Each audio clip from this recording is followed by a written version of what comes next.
Oh. Okay. I have gone live.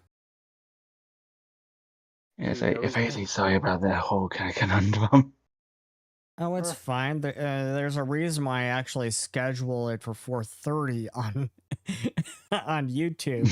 But I tell you guys, no, get going at 4. It's okay. Seth's still the one that's had the most technical issues out of all of us right before session. That's fair. Yes, I was about to say that is a fair point. There's probably either me or Rad at second place. Dude, all I gotta say is sometimes There was one Foundry time where just doesn't Maritime like had an me. issue. Oh. Binary remains the pinnacle of perfection. That's probably because Yeah. you make sure things are working before the session. Nope. He's just simply built different. I just simply have a custom-built PC. I have a custom built PC too. And Must don't be have nice. 30 programs I have to rely on. I have 2 programs. Well, 3 if you count the Foundry. Voice mod, because that's my voice equalizer. And Discord. Okay, So what do that if do? voice mod is working for you, could you maybe do up a tutorial on it for everyone? Because it really helps me out in post if everyone EQs their own setups beforehand, because you know every single mic is different. I have absolutely no idea what mic you have. I have absolutely no idea anything about your setups. Yeah, I have a HypeX mic, but basically, I didn't really have to do anything. There's a option in voice mod called Clean Mic that specifically is meant for limiting background noise and things like that. So that combined with Discord's already existing ones is why mine comes in so clear. There were some moments just in the time that you were speaking earlier where your voice cut out a little bit. That's probably just more due to how loud I get more than anything. I have a very pronounced voice. Yeah, So that's just Discord being like, you are too loud. That's where you're peaking. That's peaking.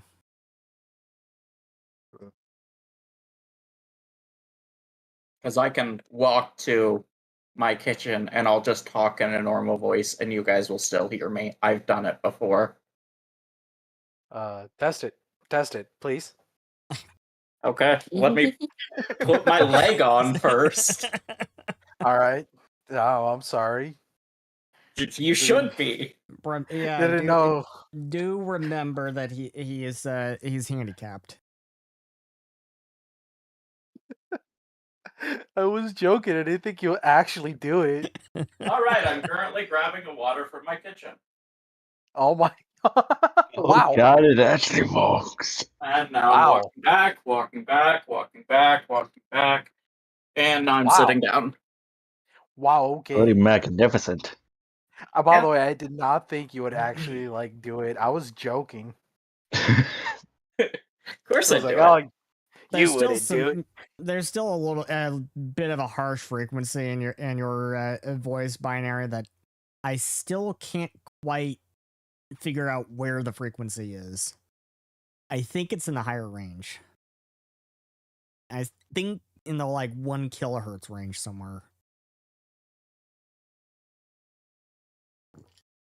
Well, either way, for those that are probably never going to go through their EQ settings, yeah, voice mod just has a clear audio setting, clear mic version. What I don't know is because I paid for voice mod a while ago, because it was only like $20 for forever, and I think they've changed that model since then. I do know there's a free version. I don't know if Clean Mic is in that free version or not. Okay, so I just I'll just recommend using Sonar, even though I personally don't like the application. Sonar is completely 100% free. Everything in it is 100% free. There is no paid anything in it at all. But you get what you pay for. I personally don't like the application. That's just me. It has an EQ as a whole EQ set as set up in there, so you can use those videos that is sent that will show you how to use an EQ. But if you don't want to go through all that, it does have some presets. Thank you for the follow, John Markinson. Welcome, John Morganson. We're glad that you could join us. Welcome to whatever the fuck we are.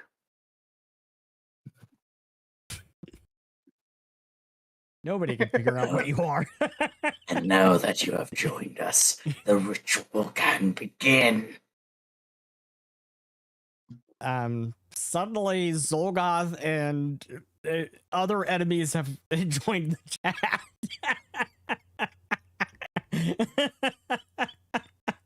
Time to sacrifice John Morganson.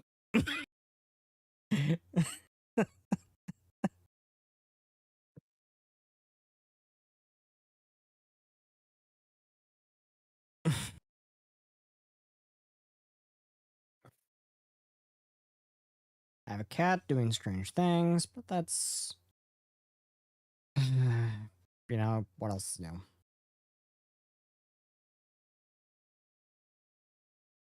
What else is new?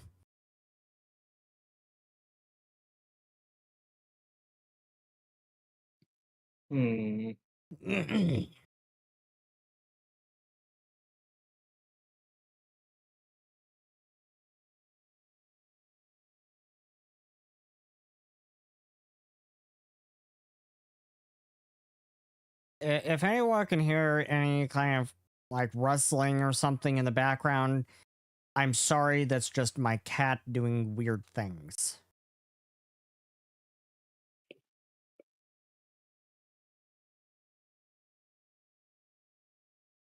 So your cat being a cat.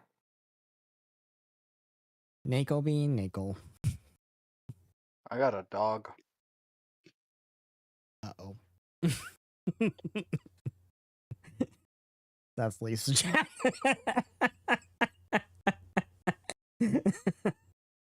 I can't help. All right, I'm in charge now. I can't help my phobia. The senior member here, that puts me in charge. And I say we all gain levels until we're 20.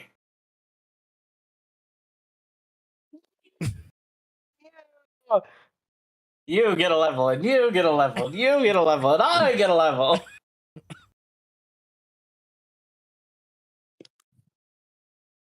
We'll say level 20. This is what happens when I forget to give XP. Yeah. And then you hold it hostage after. Let's not forget that part. No, dude, I love it. I Whenever just he does that. simply It's introduced really a funny. rule that you have to be, you know, in town where you can actually do things to the level. No, because you didn't even tell us the XP we had earned until after we got back to town.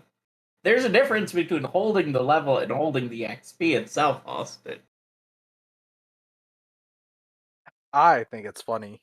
Mostly just because it's like, it reminds me of that one commercial where the dude, where the old man has like a dollar sign on the fishing dude. Oh, you almost got it. Oh, you almost got it. Oh, don't get me wrong. I think it's funny too. I just gotta be outraged for the bit. I forgot the name of that commercial or what it was even trying to sell. Oh, Okay, wait. Oh, you now- think of progressive? Now that I I know think so. that we've got a new running joke. I always got bits. And I was about to say, Shadow, like, what do you think of that one Blade progressive commercial? Yeah. Yeah, because I still remember like seeing like multiple of those throughout like middle school years. Maritime, how are you feeling? I know you said you're not feeling well today. My nose hates me. Yep. You Welcome good to to- allergies. My nose good to hates me during play? allergy season. And my throat hates me too, but not as bad as my nose. Kill them You both. good? I probably just caught a cold. I mean, it might be allergies too. Yeah. Spring going on to summer. Summer equinox in a couple of weeks. Summer solstice. Summer solstice. It's been acting up off and on since Tuesday night. I see.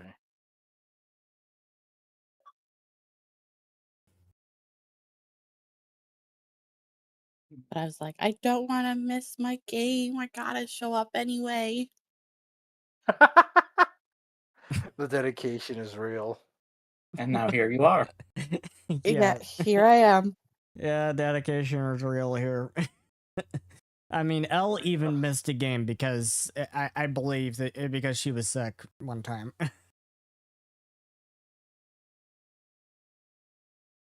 And binary tends to be the most consistent.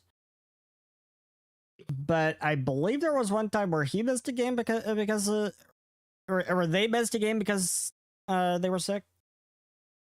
So I missed the last session because work my work talk. suddenly changed my training. Work And then afflictions. maybe like I probably missed like one or two other sessions, but either sick possibly, more likely like a vacation or something I had planned or otherwise, but sick is possible. Yeah. I've been sick like once in the last 2 years, give or take. So it's hard to say. Yeah, like I said, binary you do tend to be the most consistent. Ha That is an honor worthy of a crown. And And by that's the way, with having the most playtime in this group. And by the way, another honor that is regular of that is worthy of high praise is Maritime. You've been consistent enough that we are providing in your sickness and still showing up here. We are promoting you to a regular. So that means you're now going to be a trusted player. Oh, okay. Which means you have a few more permissions that you could do. Yippee! Yeah! Woo! Is that why my game screen just reloaded? What was that? My game screen for Foundry, it just kicked me out and now I have to log back in. Yeah. Probably because I went into Oh, user no. management to promote you to trusted player. Not very trusted if I get kicked out.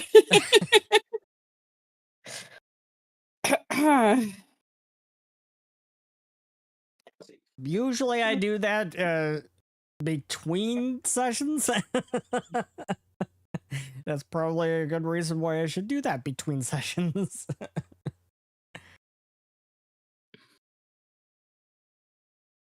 So, Ducky will show up whenever they show up. Okay. Ducky's at her dad's birthday thing. Last thing they said is the family wanted to go to Walmart to return something. Apparently, that's taken a long time to do. So, Oh well, they're gone now. They're in Wally World. Ducky's Wally Worlds now. So Willow is conked out upstairs in bed, still sleeping, snoring very, very, very, very loudly, disturbing other patrons.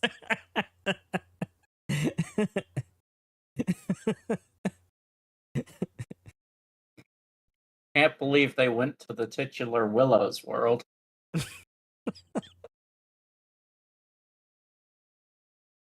Anyways, shall we get started? I mean, I Yep. guess. Where's Overby? Willow can join whenever they wake up. And I just three. imagine.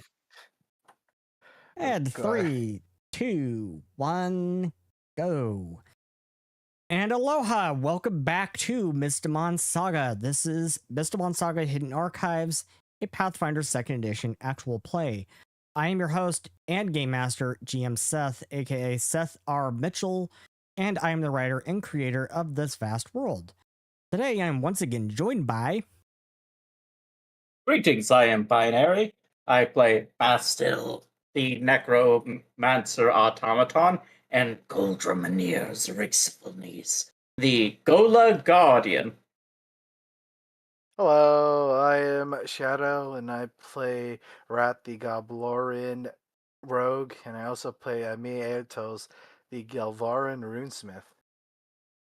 Hello, everybody. My name is Twilight, and I will be playing as Adolin, also known as Ada, the Galvaran Witchfolk. I'm Makoto, and I play an Alpeke Animus. And Ducky is out right now. They will join us whenever they can. In the meantime, first things first, I do have a little bit of an announcement to make. Today is Elle's birthday. Elle is still a big part of Mystimon Saga in the background. She is still the assistant GM and has been a massive, massive help in that regard. And today is her birthday, so happy birthday, Elle. Happy birthday, Al. Happy birthday. Enjoy Hey, everybody, happy your birthday, cake. me. And with that out of the way, let's get into it. When we last left our investigators, Binary wasn't here last time. When we last left our investigators, you decided to go back and re-look into some things that you felt you kind of just left to the wayside, and you didn't really give it your all. And so you decided to go back and look into those murders once again. And what you discovered turned everything upside down. You discovered that they weren't actually murders at all. They were accidents, freak accidents made to look like murders. What looked like Bagford being killed by a club, he actually died because a brick fell on his head. And you dug deep into the research. You dug deep into books, reading everything that you could find on these types of freak accident deaths. And you found that there is a large number of these types of freak accident deaths throughout history, recorded since the First Age. And for generations, people have tried to grasp at anything to find an explanation for all these freak accidents. And what you discovered is that over time, people started giving it the same name. They started attributing these deaths to death itself, otherwise known as Reaprus, a legendary mythical Mystimon that nobody even knows if it truly exists.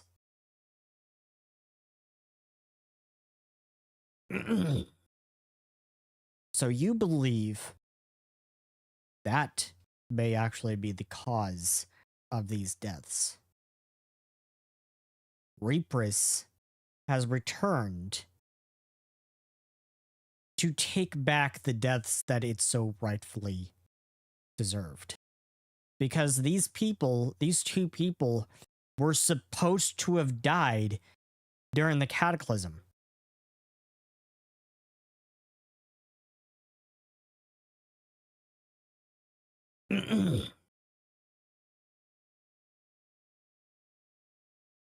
So that kind of put a wrench in everything. And now here we are, the next day, the next morning. It is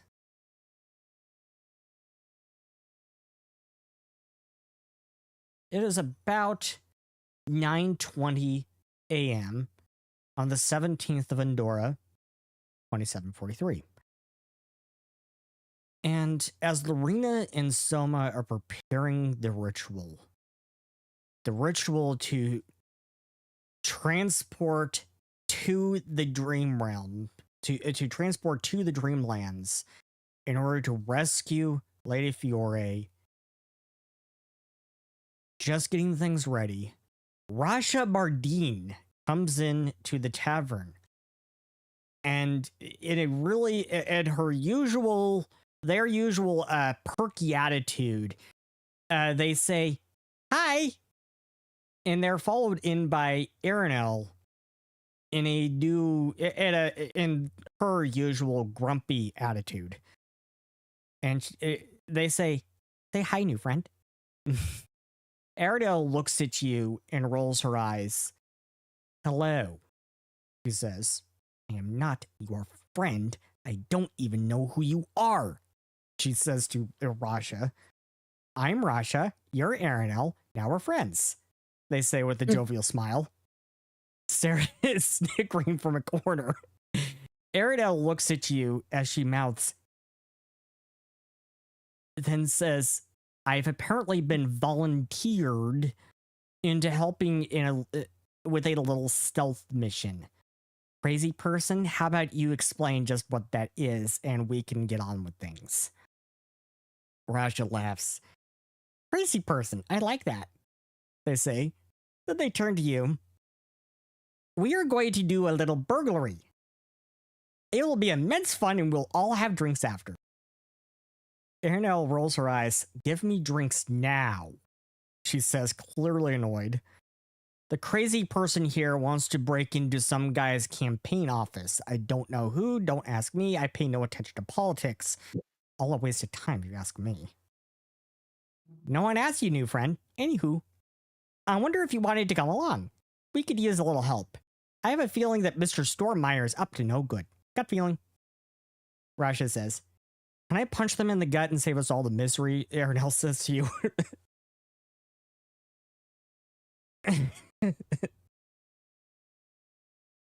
So, anyone want to reply to this? So,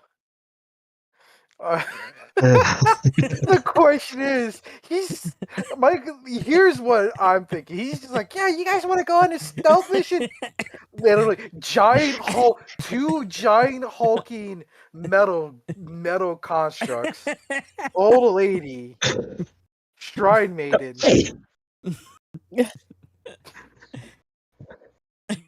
a nerd, and a guy that actually looks like he might know how to stealth.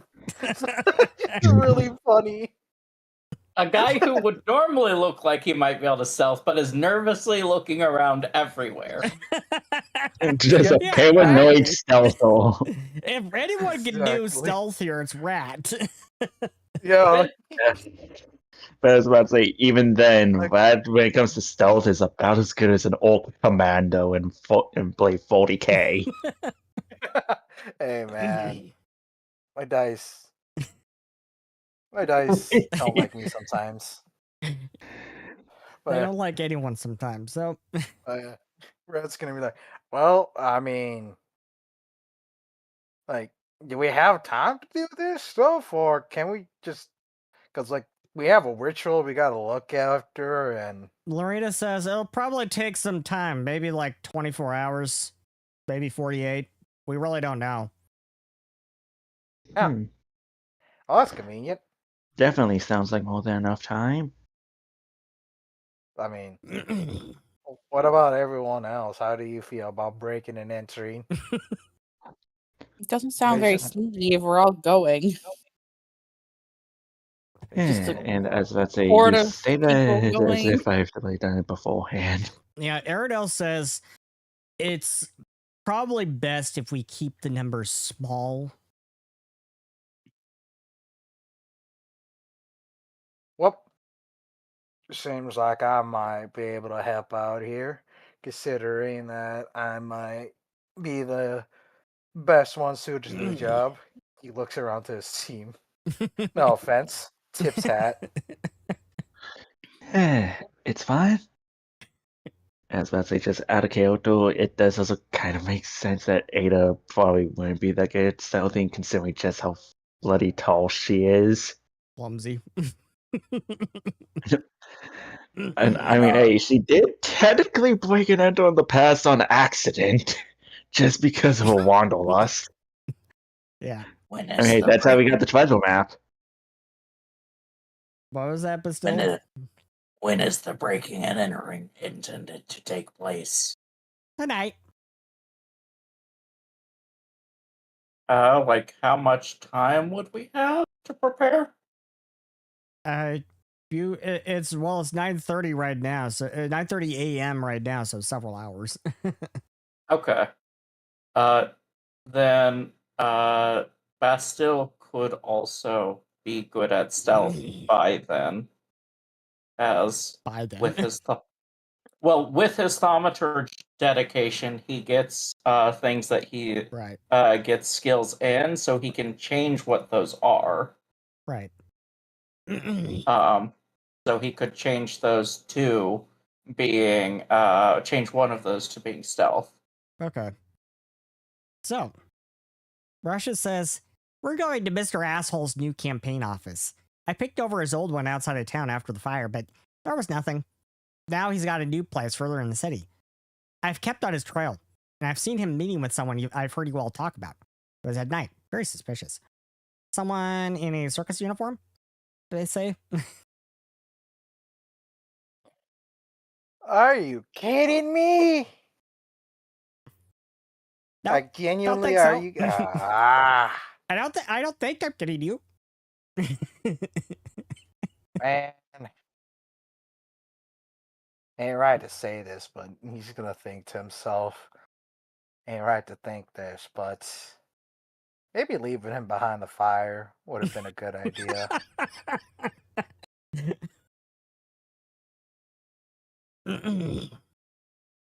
at th- at this, Aradel's interest is suddenly piqued, as she seems interested suddenly. Zolgoth, why didn't you say that before? You didn't ask. And Aradel face palms as she says, okay, now that we've determined you're not completely useless, what's the plan exactly? She stares at Rasha. You do have a plan, right? Plan? Rasha says. I thought we'd just wing it. Come on, it'll be fun. Aranel scoffs. Gods, wing it? That'll only get us killed, he says, incredulously.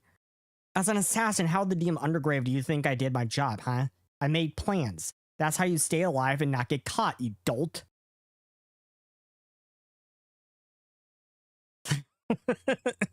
Okay, but So- have you ever considered that maybe sometimes you get lucky, and maybe sometimes if you wing it good enough, You just get lucky and you manage to survive. I mean, that happens to me a couple of times. I should have been dead, but I managed to walk out alive. Yeah, there was one time I got really lucky, and that was just because my pursuers were just incredibly stupid. Yeah, yeah. See, that could happen to us. My pursuers were the tribunal. Oh, The people who saved the world from the cataclysm. oh. I think I heard about that.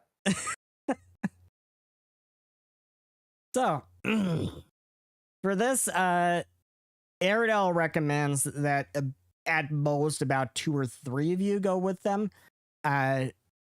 You can discuss who will that be, and then you can discuss it with them, and you can just discuss whether to make a plan at all or what that plan will be. As you know, as you could probably tell, Russia wants to just wing it and doesn't like plans. They think plans are boring. Well, Arinel is all about making a plan. So either way, no. they will go with whatever you guys decide. Okay, so they're not gonna be like actually. So you're saying like Russia's gonna be like, "Hey, that plan is cool." Anyways, walks in with a gun and then just like, Eh, "Hey, where like, are you?" They'll Where- follow whatever you set. Whatever plan that you put in place, Russia will follow it. They just don't Alright, like cool. the plans. They just find plans boring. Okay, cool. I was about to say, if anything, maybe have like a general outline of a plan, but also make it not strict enough so that there is flexibility if things go wrong. Right. So you will be like, breaking so it's like into. half a skeleton, but just at the very least, just something to walk around. Yeah. Yeah, like a vague outline, bullet points of like an idea of like, oh hey, Yes. these are the 3 things we have to get done. So just no a matter bullet what. points plan. Oh, hi, Willow. Nice of you to join Hey, us. that Momo joined in. Finally. Hello. You're welcome. So Willow comes stumbling down the stairs, finally, groggily and half asleep. Apparently, they slept in tonight. You know, you Apparently. should do something about your snoring. Everyone heard it. So Ducky has Apologies. joined us, and they will be playing as Willow. Willow is a Wiccan summoner. So you will be breaking into the campaign office, the new campaign office of Vincalmo Stormire, otherwise known as Mr. Asshole. And just for those of us who weren't here during that bit, like I Makoto, remember. you weren't here during that bit. Vincalmo Stormire, there is a reason why they are calling him Mr. Asshole.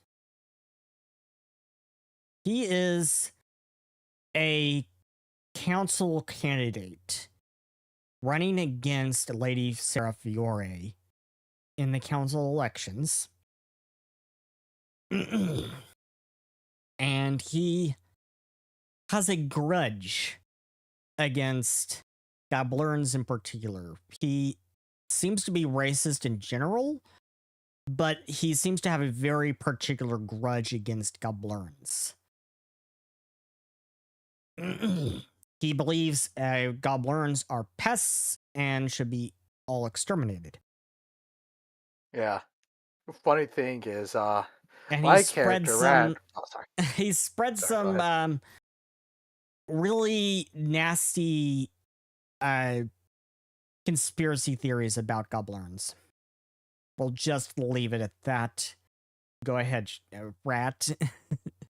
Yeah, no. So my character, Rat, a Goblorin, like his area was getting set on fire, and then my dude saved his life. And then to thank him, he's like, "Hey, kill all Goblorins." I'm like, "All right, cool, thanks, man. You're the best." So, let us here, and I am going to now come back over to the city map of Evergreen City.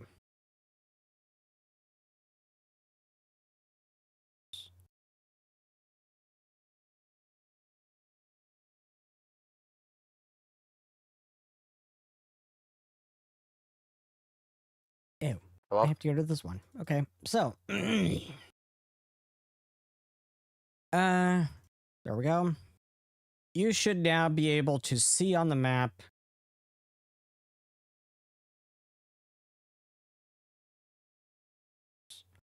go back over here.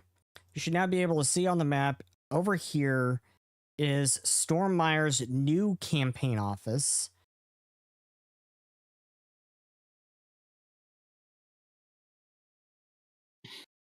Let me know if you can see that. Oh, the destroyed one. That's destroyed. His new campaign office is over here in the city. It's over here in the western part of the city. Yep, right there. That is where Okay. his new campaign office is.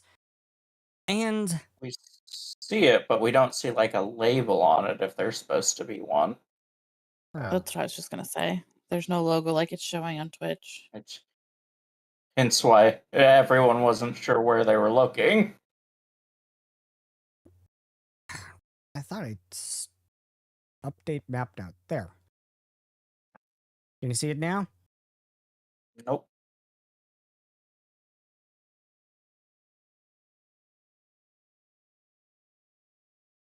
Shoot. I have posted a screenshot just to show in hidden archives.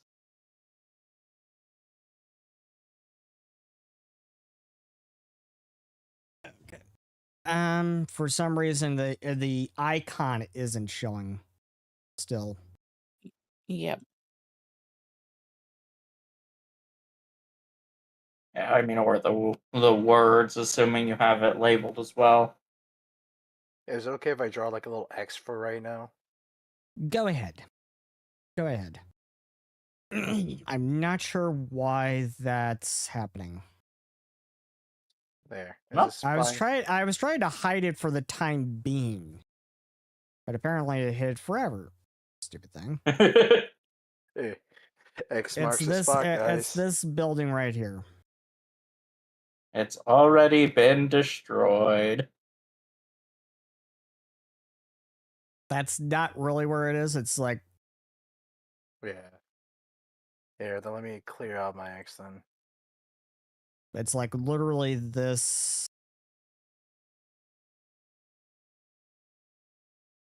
building right there exactly. I moved my X. Yeah.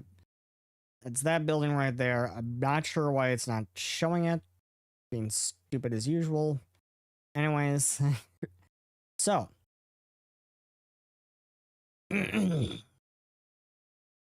So, we are going to go down here. Okay. So, Stormbyre's new campaign office is now deeper in the city in a higher class part of town. Aaron L. recommends heading in during the night when there are less people around and when the office should be empty. Surprisingly, she seems to know the guard routes. Call it a habit. Any new city I come to, I always learn the guard routes. That street, though, that they increase patrols, probably due to this nut job moving in. As well, I observed some Mystimon in the area. Light color, I think. I think they're part of some security measure. Hey, I observe things. It's something I always did as an assassin. I had to in order to do my job, right? And observing patrols and security, that was a given in that line of work. Over time, it just became a habit, even if I quit that line of work. So, if I were an assassin hired to take this guy out, which I would totally love to take this guy out, just saying, this is what I would do. Hit it during the night, wait for the place to be empty, and leaving the target relatively alone, save for the security. I would go around the side, not the back, and certainly not the front. See, the Magi Guard are idiots. They always expect burglars to go in via the back or front. They never think of the side of the building, leaving that exposed. The Mystimon, however, that's another matter. The creatures I saw are like these floating gold orbs with wings and a single eye that emits a spotlight of some kind, not just something I've encountered before. And with that description, you guys can make a religion check to see if you know anything Okay. about what these creatures are. Is that only for the Anybody? people that have decided to go on this mission? Anyone could. Anyone could. What check did you say? Religion.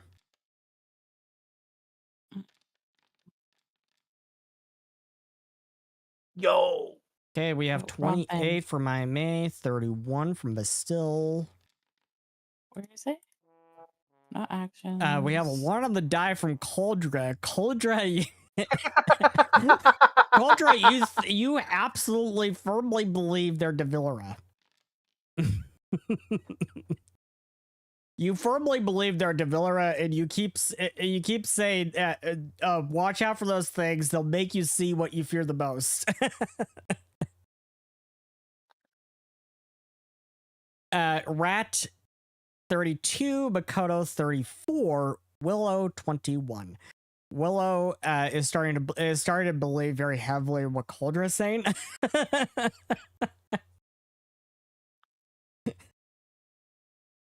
What they actually are is they are called Kakura. Kakura. And that is spelled like this. How do you spell that? That is spelled like this. And Ooh. oops, wrong one. They are often used as security for high value people, really expensive to acquire for security. They emit a spotlight from their one eye, and if they catch anyone in that spotlight, they will emit a shrilling sound that stuns anyone nearby and alerts the guards. So that sound will stun anyone within like a 5-foot radius around it. And do you say that? Do you tell her that's Kakura? Yeah, I explain all that to them. Kakura, huh? So I was right. Light color? Asked Aeronel. Interesting. Whatever happened in that fire in his last office must have him really freaked out to go and spend money on something like that. I'm interested in finding out exactly what caused that fire.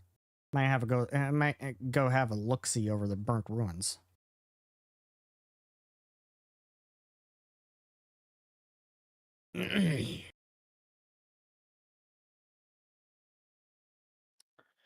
But you guys seem to remember you believe that the fire was actually caused by the Primal Witch. That's what you remember. Yeah. Okay. I was like thinking, like, wait a minute. Thought we figured that out. But like, okay. Do you bring that up to her? Yes, Rat would, unless somebody would shut him up. Was it? Aren't you the least bit curious? Look, let's look at the facts. The guy takes a place out there at the edge of the woods for his campaign office. A place like that is cheap. So he's looking to conserve his campaign funds, right? But then after the fire, he moves further into the city, into a higher class part of town, meaning far more expensive. And then he tops it off by hiring security and spending money on heightened security measures. Why? He goes from conserving coin to throwing it away like it's nothing. That doesn't add up to me. Something about that fire has him spooked. Spooked enough to splurge on security in a high-class place. She crosses her arms. Raja brought me in on this thing because this is what I'm good at. And part of that is observation. This is what I'm observing. There's more to that fire than a pissed off ghost, I'm telling you. She relaxes and starts toward the door. Still got some time till sundown. I'm going to poke around that fire site. You know what? I think I might join you on that. Anyone else want to go with her?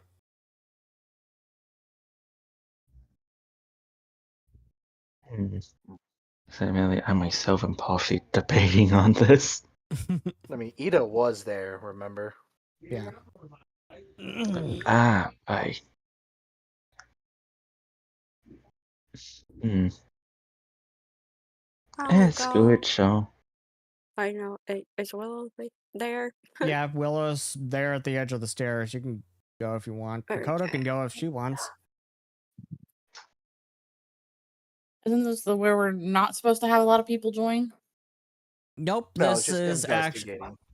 This is where she's just saying, I want to go out to this place at the edge of the woods, which is his Oh, old okay. campaign office that's burnt to a crisp now.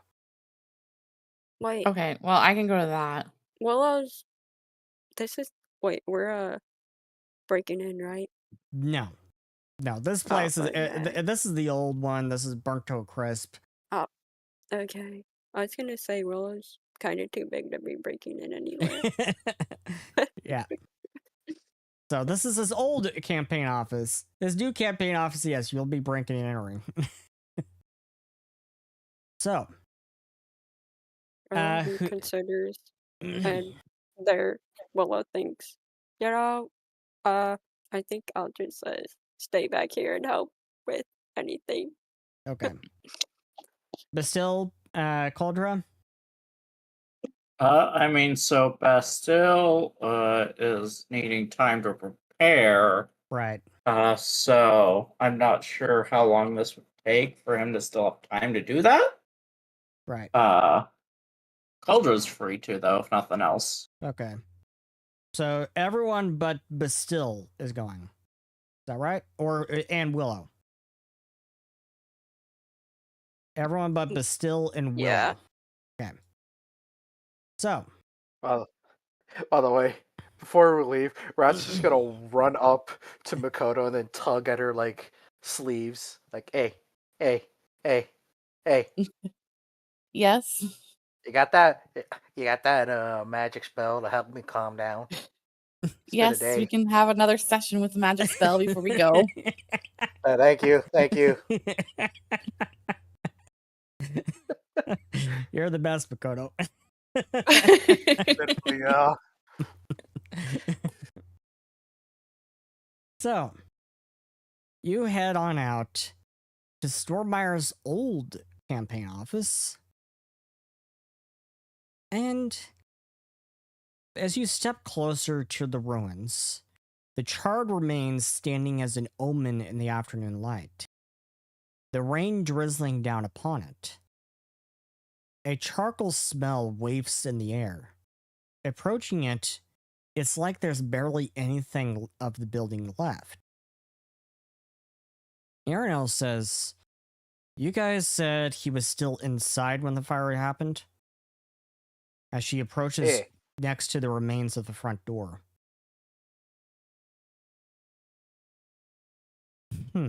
Well, there's a few possibilities. 1, it's your pissed off ghost. 2, he started the fire. Or 3, someone was trying to kill him. It might explain why he's spooked enough to splurge campaign funds on security. She stands and starts moving towards the right. I'll check around the perimeter. You lot can check inside. Owen. Hmm? Let's go in. Sounds like a rough plan. Okay, so you go into what remains of this building. And the second floor that you remember, Rat, is completely collapsed. And there's a bunch of debris all over the place. This whole building is completely charred. Every inch of it is charred. I was going to ask, And that gives me a pretty good idea, but just to confirm, how fragile does this building look? There are parts of it that seem somewhat stable, but other parts that Cauldra might not want to approach. Cauldra will also, for now, watch the perimeter. Okay. And then if he is needed to, like, break something down, they could call out for him. Okay. So, as you guys go inside,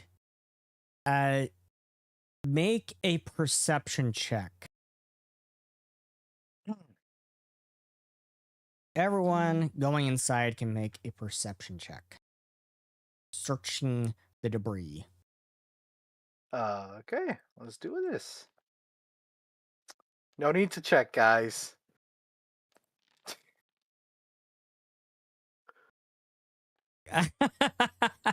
We have The a duality of 20 on man. the die from Rat. Rat's getting all of Duality of- his high rolls out of the way now.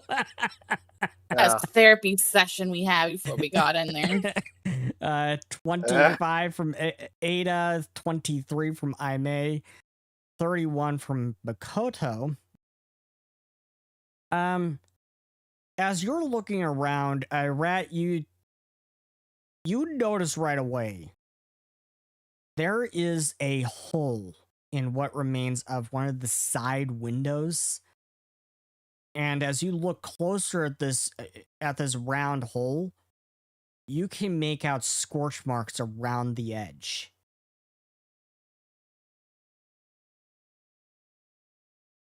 Oh, And does anyone have detect magic? Cast detect. Definitely And- a bit of an odd space for it to be. So, with Makoto's perception check, Makoto, you notice a crumbled piece of paper in a metal bin next to what remains of a desk.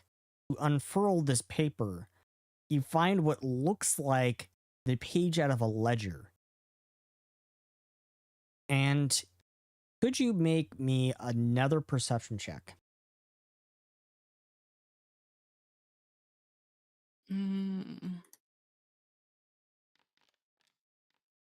That didn't roll very far. So you notice one thing seems to stand out. There is an item that seems to show up around 12 times. And this is what it says. It says CPR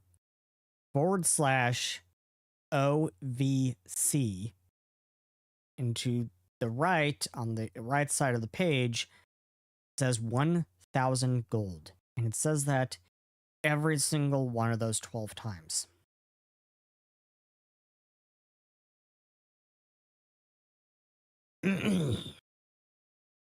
I show my fellow acquaintances. Look what I found. Acquaintances. Yeah, but no need to get regal. You can just call us what we are. People that you know. Strangers? Yeah.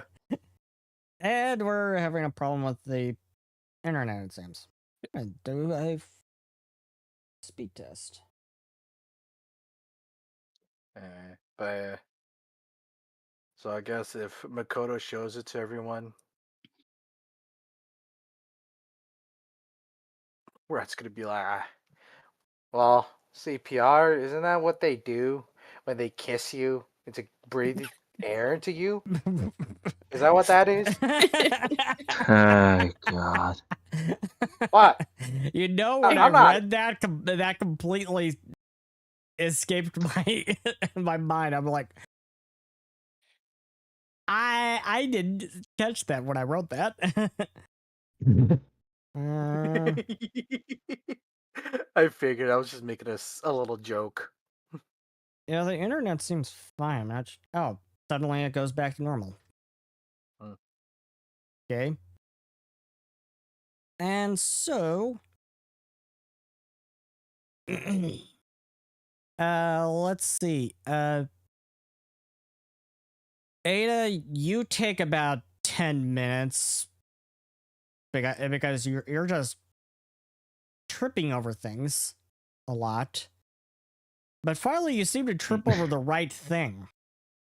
As you trip over a piece of like log or something, like a piece of the beam that from the second floor that fell. You trip over that, and underneath it, you find a note. It seems singed, but otherwise mostly readable. And this is what it says. I want out. Detectives here are asking questions. They're going to figure it out. I've shipped the last of them out. After that, I'm done. I can't get found out. I need to lay low till these detectives get bored. They all get bored eventually. Just like that Kane guy. Hail Sorn. Ship.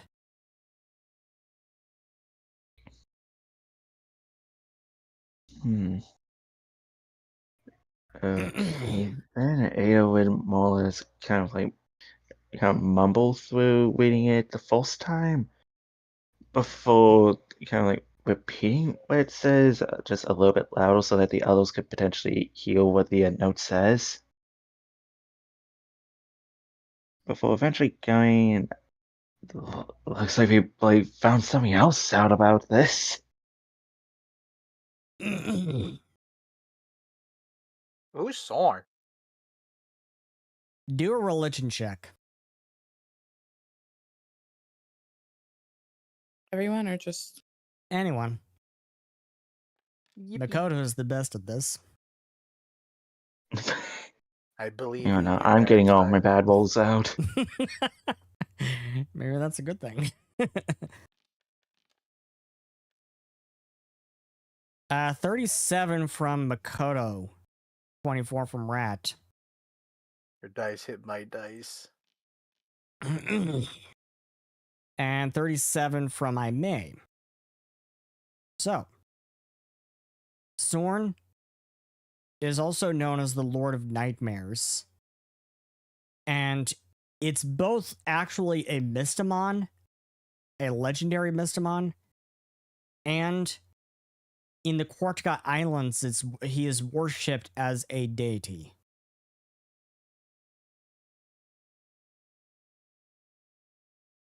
You know that in the Quartica Islands, many legendary Mystimon are seen as divine.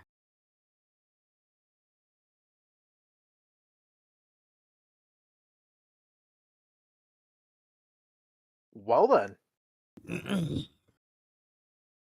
Sorn is the Lord of Nightmares, and he controls the Nightmare Realm in the Dreamlands. So, that's where Lady Fiore is. Oh. Okay then. One out to take. The one thing that gets me is whose ship?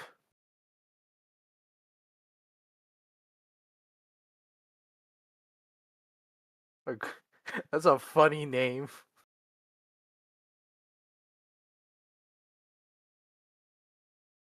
And who's Kane? I feel like that name sounds familiar, but maybe I'm just Kane, going a to little you, stir sounds crazy. like Kane Harbinger. The only detective that you know with that name is Kane Harbinger, and you've met him once or twice. Crystals thinks of him as a drunken fool.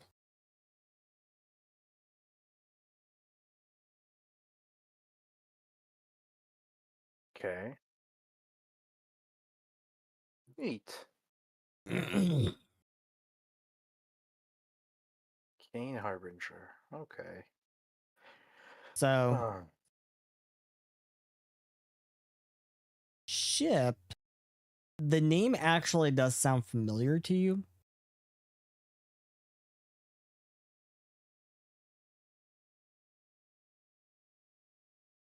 Really? Do I need to roll some sort of check to remember, or Roll a society check. already? I'm good at these. Supposedly. Recently, yeah. I'm not good at these. This is why I said supposedly. And this is why we don't jinx. I tried to undo the jinx with the supposedly, but it wasn't enough. So, Rat, you think for a second because the name sounds really familiar to you. You're going ship. Shapiro.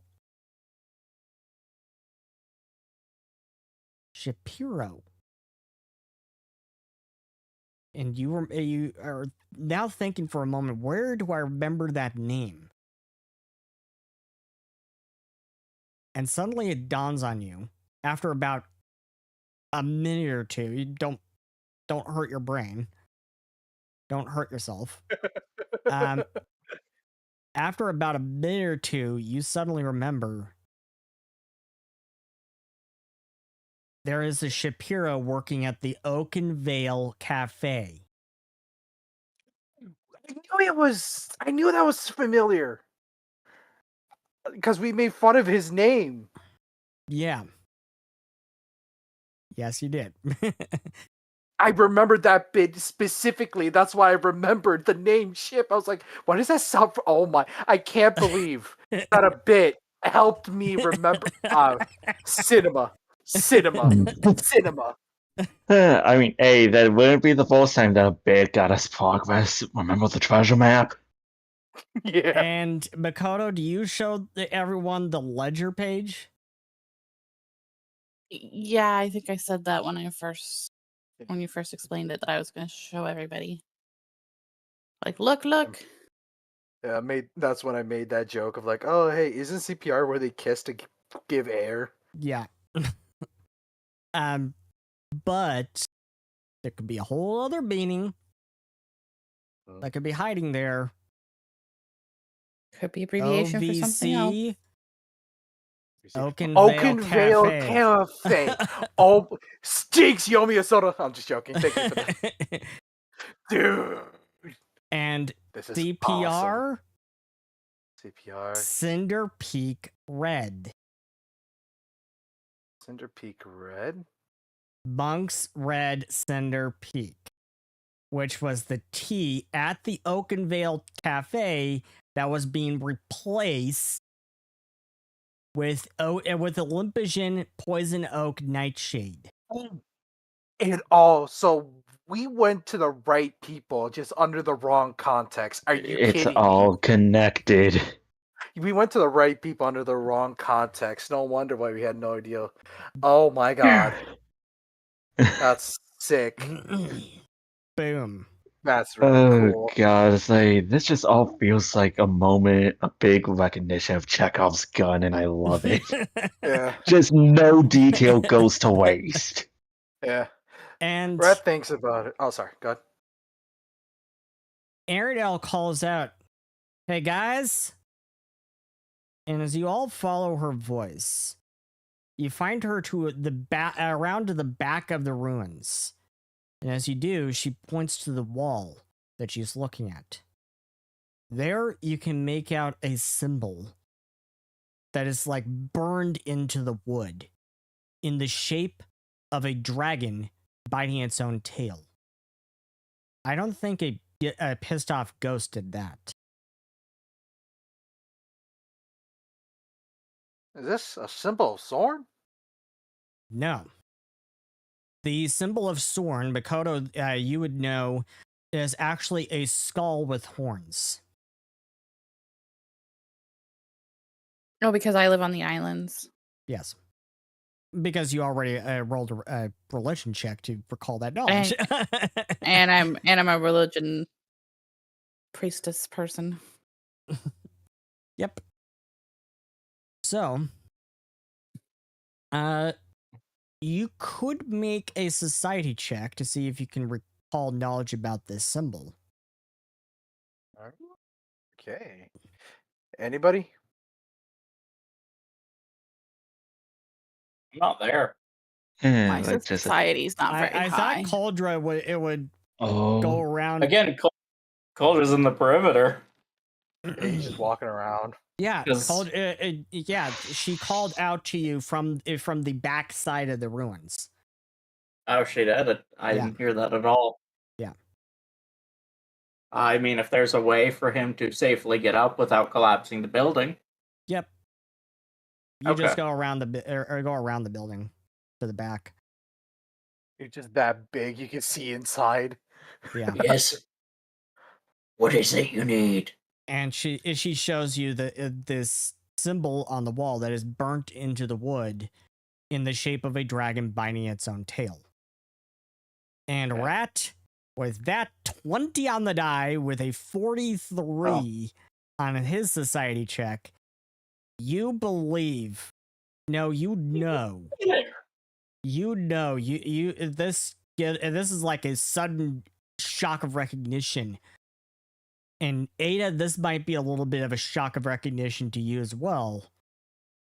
It is the symbol of the Order of the Cataclysm. That symbol has not been seen since the Cataclysm. Oh, The Order of the Cataclysm was a cult in the Quartica Islands that believed that the Cataclysm is part of the natural cycle, and they were trying to make the Cataclysm happen. They wanted the Cataclysm to happen, and they wanted basically the world to be destroyed, because they believe that is part of the natural cycle of Tirana. That destruction then gives birth to renewal. son of a bitch. So effectively a bunch of followers of Whack and a Walk. Essentially.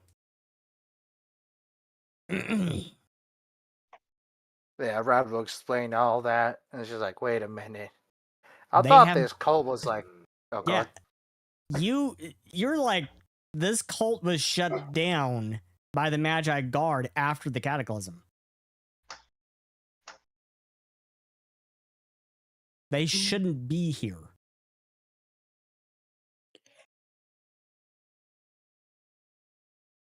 Well, looks like we might have stumbled into something huge here. Guess an old enemy is still kicking around. And do you Yes, it's something mention? a lot bigger than us. Yeah. Do you mention to her about all the stuff that you found inside? Hmm. All right, squad or detectives, what do you think? Should we let her know into this plan or not? Because, like, I would probably say yeah. So, Yeah. she says, "Show me."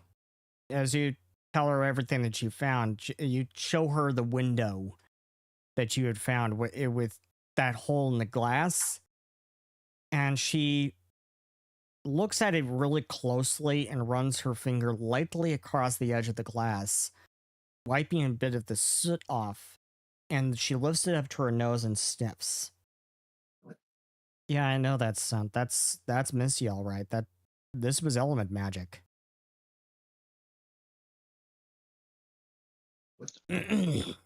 Element magic. No wonder it was probably similar to some of my own. Yeah, every method of starting a fire, gas, gunpowder, whatever, it has a particular scent to it. Macford taught me how to identify all of them just by scent. She looks at the glass solemnly. He taught me everything I know. And then she shakes her head. Well, crying about it ain't gonna bring him back.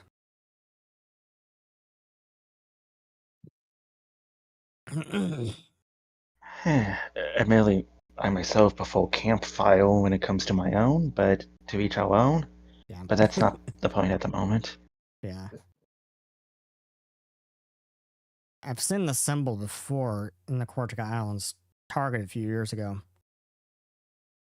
Well, we can tell that this fire wasn't an accident. This was arson, caused by a Mystia caster.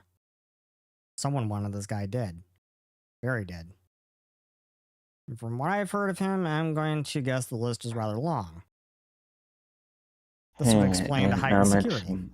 mention- Larson, I do not believe we have a son. Sorry. And I was about to say, not to mention, with whoever was behind it, must have not wanted to leave behind any traces at all, because Yeah. arson is a pretty effective method of doing that. Yeah. If anything, right up there next to dissolving in acid, but that tends to be a bit messy. Gut feeling tells me if we find out who wanted him dead, we might find out what he's been up to and what it has to do with the missing council candidate. Exactly. Find A to get to B. And do you show her the note at all, Ada? Yes. Huh. This crazy person, the crazy person may be right. He's up to something. I'm gonna check out his new digs. Sorn, the Lord of Nightmares?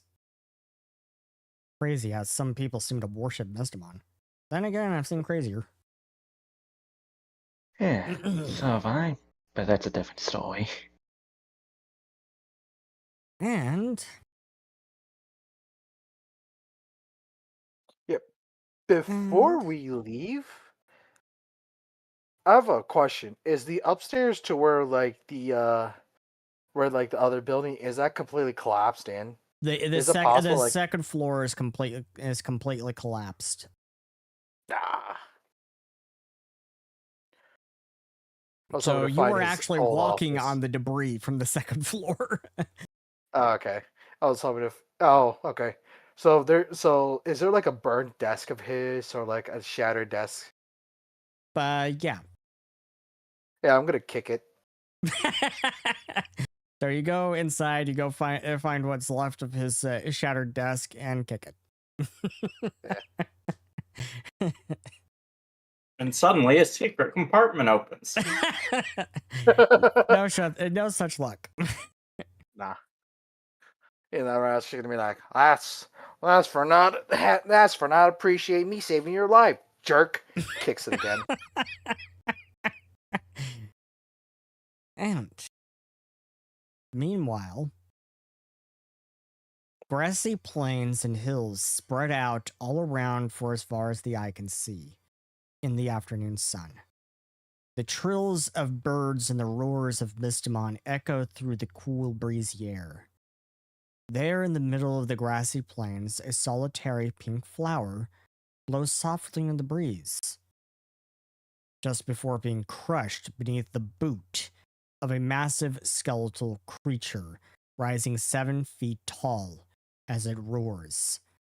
All around it sprawl thousands of skeletons building war machines, the clink of metal ringing in the air.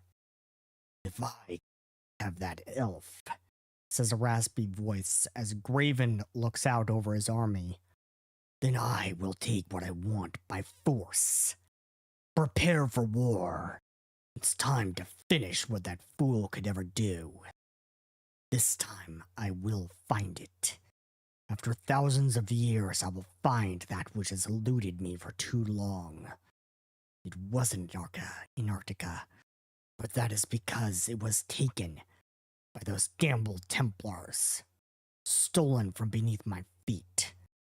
It will be mine, and this world will know true death. Upon a grassy hill far from this scene stands a woman looking out over the scene below. her flowing black hair blowing gently in the wind. A smile cracks on the woman's face. All is going according to how he had foreseen.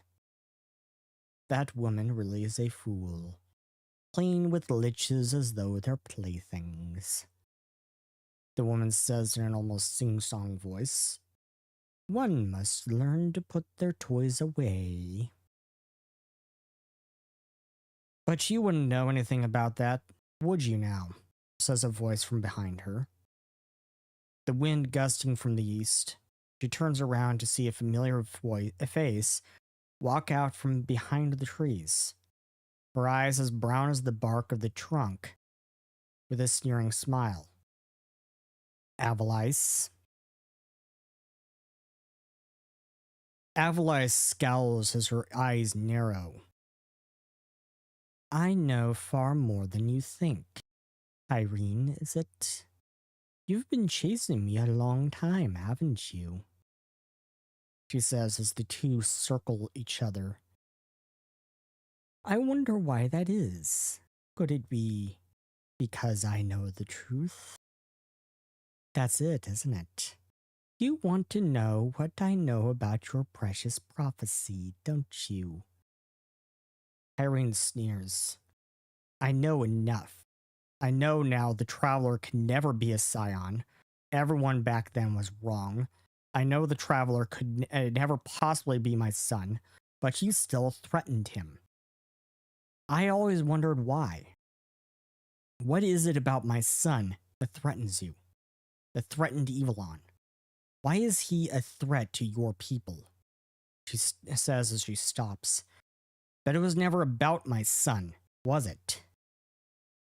Avalice's expression turns to rage as she starts pulling purple and green energy into the palms of her hands.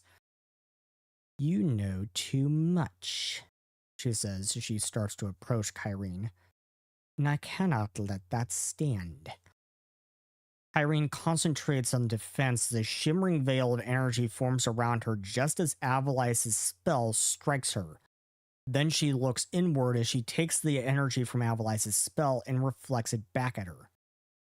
"My son and his fiancée will live a happy life, and I will see to that," says Carii as she grimaces, as a bolt of pain courses through her mind. Just then, Avalice freezes cold as the weight of Cairine's words strikes her down. "Did you say fiancé?" she says as thoughts seem to circle her mind. "That would mean can't be stopped. My lord was always said that it couldn't be stopped, but I had hoped he was wrong. I hoped that if it could be stopped, then the future that is to come might not happen. My lord was right, the Traveler is inevitable, and that would mean the terrible future you had foreseen, that he had foreseen, it was inevitable. The Traveler is already here. We're about to be." Carii looks confused. "What do you mean? What does the coming of the Traveler have to do with my visions?" she asks. Avalice looks at her. "Why, cause and effect. Isn't it obvious? If the Traveler never appears, then the future never happens. They don't return." Then she points to Cairine's leg. "And now you don't have long to warn them. You really should learn to pay attention to your surroundings," she says with an evil smile. Carii looks down to see a needle sticking out of her leg. Kneeling down to remove it, she starts to feel lightheaded, the trees and sky spinning around her. She falls to one knee. "Joke's on you, Avalice. I was living on borrowed time as it is," she says as she manages to crack a smile. She looks up at her. "I've already made my preparations. Have you? They will stop you, Avalice. Your plans will end. I have seen it. All you did here today was grant a dying woman an hourly reprieve. That's all that's left. Now all that's left is to say my final goodbyes. Crystal will take over for me. You may think your plague has no cure, but that is where you're wrong. Everything has a cure, if you look hard enough. Good. Killing you was far too easy. Go. Say your goodbyes. I look forward to those you say will stop me to come and try. I sure hope they are more of a challenge than you were. Really. For a woman who could see everything, you really are blind, says Avalice as she vanishes in a cloud of green smoke. Irene pulls her comstone out from her bag as she grimaces from the pain coursing through her. Looking down, she sees the skin around where the needle was starting to turn black. A moment later, the image of a saber tooth appears. You are not looking so good. What has happened? Can this one help? She says. Irene smiles. I could use a ride. Warn the hidden archives. Raven is coming with a lot of friends, she says as she waves the comstone before her. The saber-tooth scowls. That is no good. I am on my way. Elsa Anna, your heir, is open for business, she says. The ride might be a little bit cold. This one is sorry for that. Irene smiles. That's fine. The cold might be good.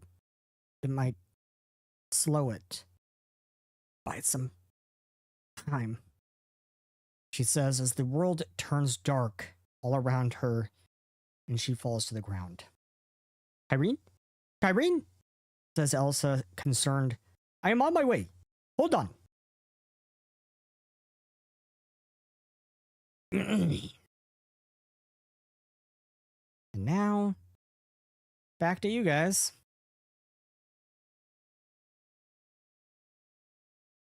You haven't seen Elsa in a while, haven't you?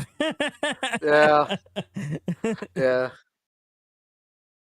Yippee! Yeah, we get to see an old NPC. Also, oh no, Carii dead. God. Not dead yet. Oh, okay. Awesome, then. There's a chance. Yep. There's a chance we could save her. Okay. There's a cool. chance. There is a chance. Alrighty then. So I'm So, guessing we're on our. Oh, sorry. Go ahead. yeah. I would guess that you head back to the tavern now that you've investigated all that you can about this place. It is about 10:15 a.m. Excuse me.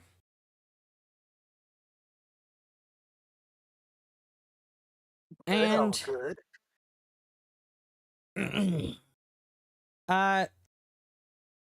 When you have a moment, Bastille and Willow, you stayed behind, right? Correct. So- But still doing his preparations. Right. Yeah. So Willow, I- when you say have a something like that. moment, Sarah Ariane approaches you and it says, "Hey, got a moment?" Yeah. Shit. What do you need? Listen, Rasha, they approached me first. Don't tell Aranel I told them to go find her. I know, she'll probably kill me if she knew. But that's not what I wanted to talk to you about. They said something about this Vincalmo character meeting with Zolgoth, right? In the dead of night? Wonder what that's all about. And that's the real reason why I told Rasha to go drag Aranel in there. I'm going to tail the bastard. Find out what he's up to. Whoever is going to the office, you guys go check that out and see what you can all find there. Whatever you do not tell my wife. Laura would freak if she knew. Not just because of the danger, but because of the danger I'm leaving her in. Some wine tasting thing with my father. Frankly, I'll use any excuse to get out of talking to him. But someone's got to find out how Zolgoth is mixed up in all of this. Going alone seems ill-advised. Hey, Carii got killed just because she Not just seem could never like stay a good down. idea. I know how not to Many- get seen. Are Hey. you sure you want to do that? Yes, I mean, do you have a plan? Even? yes, not get seen. Many- Many people have been kidnapped when they were alone. If any of you want to come with me, you can. While Iggy can help, I could help with that. Yeah, you They are maybe able help to. with a stealth mission using your invisibility cloak thing. They could How long? cloak. Okay, you got cloak. How long is it into like when the others left that this is? Well, this is like about 10 minutes after they left that she Okay. comes and approaches you. Can you hold off for like a little under an hour? I'll be doing it tonight when you guys leave to go check out that office. Ah. Well, then, as one of the ones that are probably going to the office, I cannot offer assistance. But you should bring it up with the others and not just do it alone. Sure, I'm whatever. I'm not going to the office. If you want to But come with me, that's fine. Don't. But I could come. You I could do take have- the giant one. He is very good at keeping people alive and not kidnapped.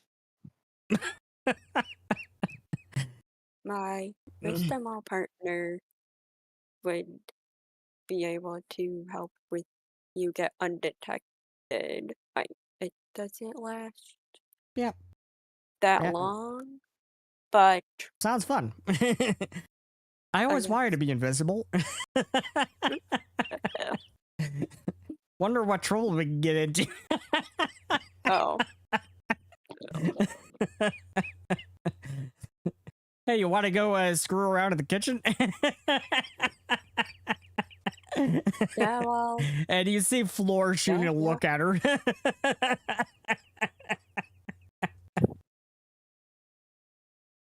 Hey, they don't mention food around again. They will devour any food. hey, but still, keep an eye on Ariel. Yes. Keep an eye on Ariel, please. She's the only family I've got left. Besides my bigoted father and my mother who can't leave well enough alone. Do not worry. I am preparing many spells for stealth and already have the means of teleporting us out if needed. Despite my size, I am, decent at stealth. Despite my size, I have stayed hidden for like decades.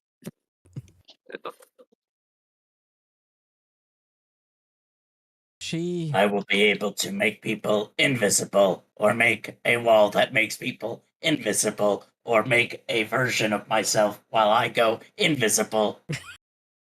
Also, I can enter the ethereal plane and be invisible and walk through walls. You seem very handy for them to have around. Good to know. This is why I needed time to prepare. Hey, preparations make the world go round, right?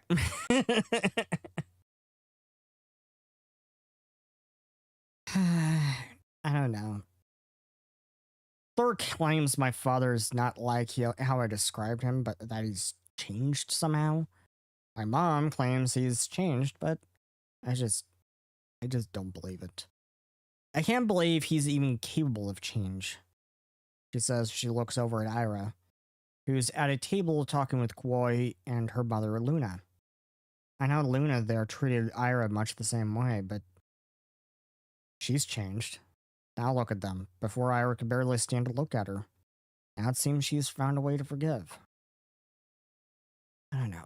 Can Dad change? He's not treating Fleur anything like he treated me, like I thought he would treat her. He's actually being civil, even treating her like family. I don't see how someone like that, who's seen who I am as some kind of disease to be excised and try to bury me off to some man I'd rather put an arrow in. I can't see how he could have possibly changed. Somehow seen the error of his ways. Doesn't add up to me. I guess I just need some time. What Luna did, that was just one time, as Ira explained it. But once is enough. But Ira didn't have to go through it her entire life. Dad, he treated me that way for years. First, he brought me to the monks in the Cinder Peaks, thought they could hear me. They couldn't. Then he brought me to healer after healer. She cracks a tear. You don't know what he put me through. My entire life.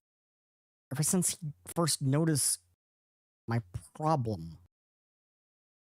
So no, even if he has somehow changed, even if my sister's death made him see the error of his ways, I'm going to need a lot more than I'm sorry. So put me to work. I'll trail that bastard and I'll find out what he's up to. And we'll meet up back here.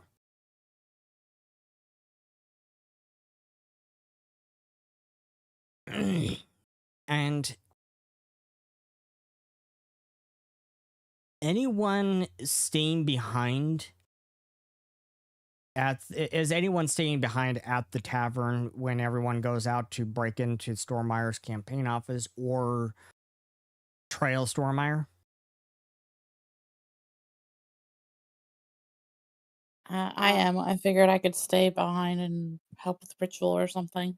Well, I guess going to help her now. Okay. So Sarah approaches you, Mikoto. Hey, keep Fleur safe, will ya? Something I've got to take care of. She says, and then as she's leaving, everyone sees Muriel, her mother, try to approach her, but she stops her. Mom, just no. I got something to do, she says curtly. And then she's gone. She's going off to get ready, whatever, for the next several hours. She will meet up with you, Willow, at the right here at the edge of the city, going right into the city gates, the main city gates. That's where she'll meet you, Willow. And Alright. Fleur approaches Muriel, who looks to her with sorrowful eyes. What have I done? I'm only trying to hold what's left of this family together, she says. Fleur hugs her and sighs. Sarah just needs some time. She may need a lot of time. Hey, how about she visit us in the Quarchka Islands? Even if I win this election, we'll need to return there to settle some things, so give her a few months and visit us there. But if I may make a suggestion, she says. Anything, Fleur, says Muriel. Send a croll or something beforehand, says Fleur, laughing. I think where you might have gone wrong is just showing up out of nowhere without any warning that you were even coming. With a little prior warning, it might have softened the blow for her a little, and it might have gone over a little better. But you know your daughter. She is stubborn, and often set in her ways, much to my chagrin, but I love her for it. Remember the wedding? She says as she laughs. Muriel laughs in return. Oh, how could I forget? She refused to wear the wedding dress I had brought her and instead showed up to your wedding in that ranger uniform, she says. Ah, stubborn girl. You are right, Fleur. Perhaps I should have given her a little warning. I will take your suggestion. You can expect a quarrel from us in the next few months.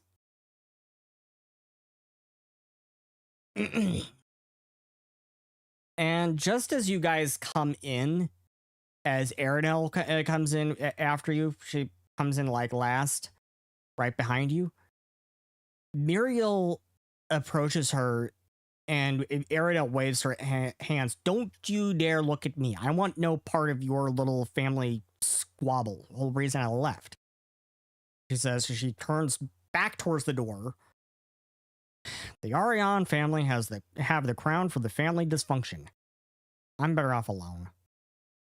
Arinel, your parents, my sister, are worried sick about you. And I haven't seen you in years. It's good to see you. It really is, says Muriel. Since Sarah told me you were here, I had hoped I might run into you. How have you been? I hear you are not an assassin anymore. It's good for you. Arinel scoffs and leans back against the wall, crossing her arms. I've gotten their quarrels. I don't waste my time answering them, she says. I have had enough of them pressuring me to conform to their idea of perfection or whatever Bytor shit.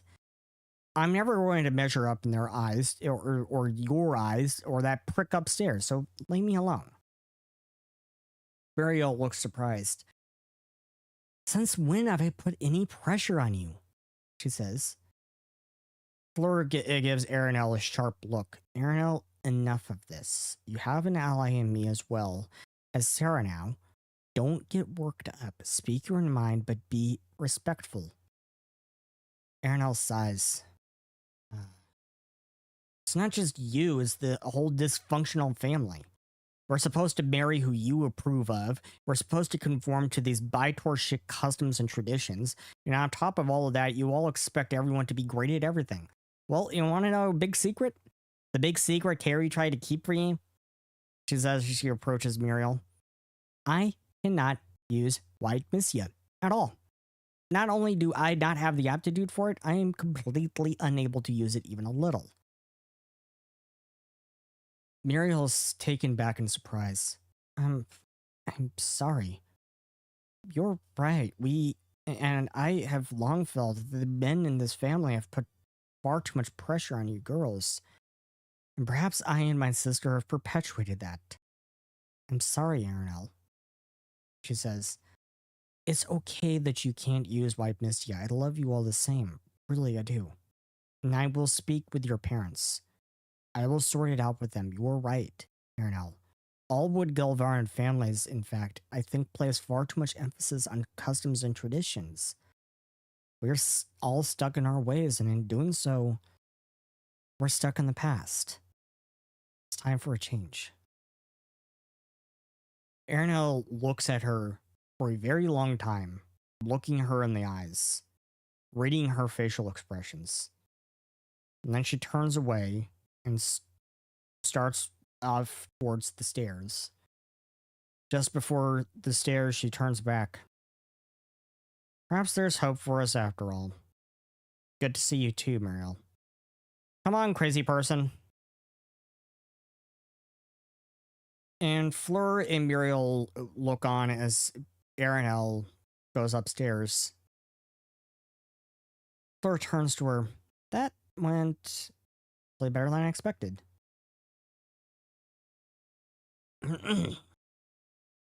Muriel says, was she that hostile with Sarah when she first saw her? Fleur shakes her head. No, actually, it was Sarah bearing all the hostility. Arinel, I don't know. I could feel a bit of relief from her. Like she was actually happy to see Sarah. To tell you the truth, I had no idea Sarah even had a cousin.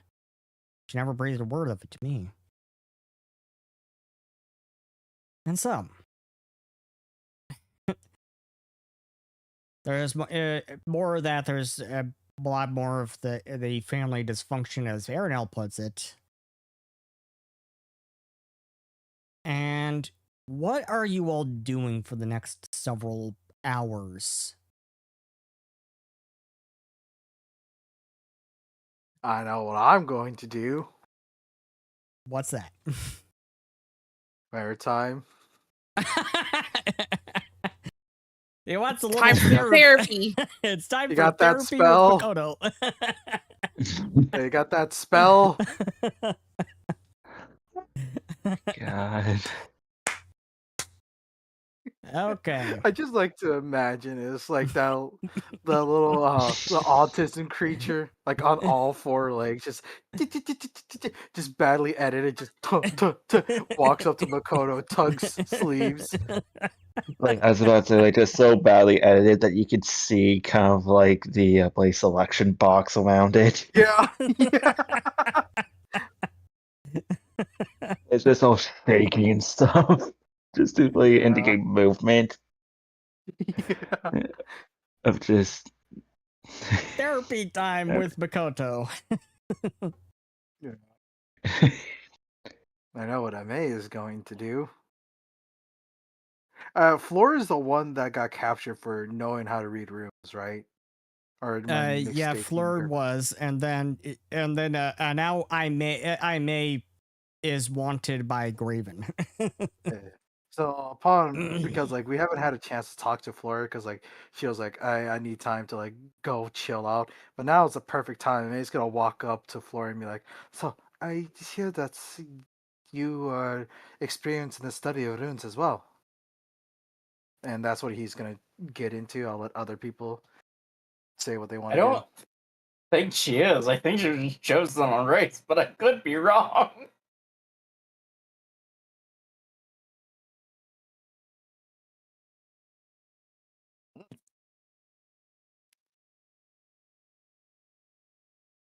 Yeah, that's what my two characters are gonna do.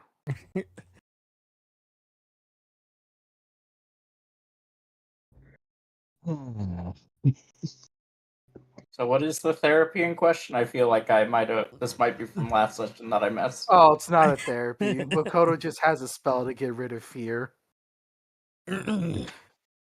Does this in turn get rid of the other thing?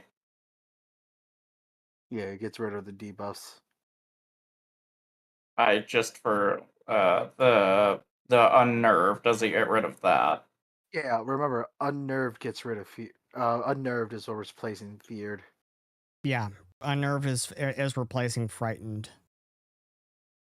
Yeah, frightened. Here, that's the one. Yeah, both frightened and stupefied are replaced by unnerved.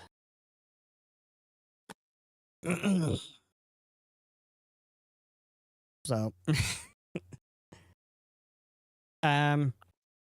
Makoto, you probably need to heighten it though. Like cast it at a Yeah, higher rank than second rank. Yeah, at a higher rank than second rank. Yeah. How do I do that? So we'll just say that you do cast it like 6th rank. I believe is the highest you can cast. I have 7th rank. Yeah, the 7th rank. So out of the heightened options there, it's 4th, 6th, and then 8th. You just Okay. cast it at 6th. Okay. So you now add doomed to that list of conditions. And confused, controlled, and slowed.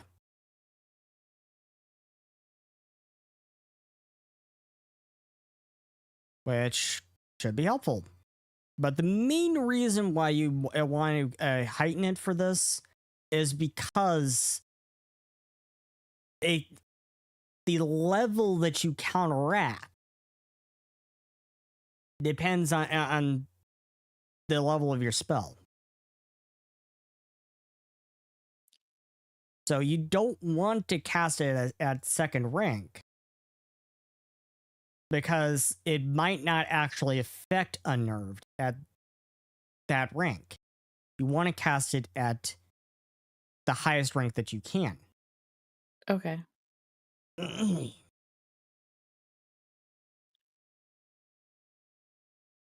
So you do that, and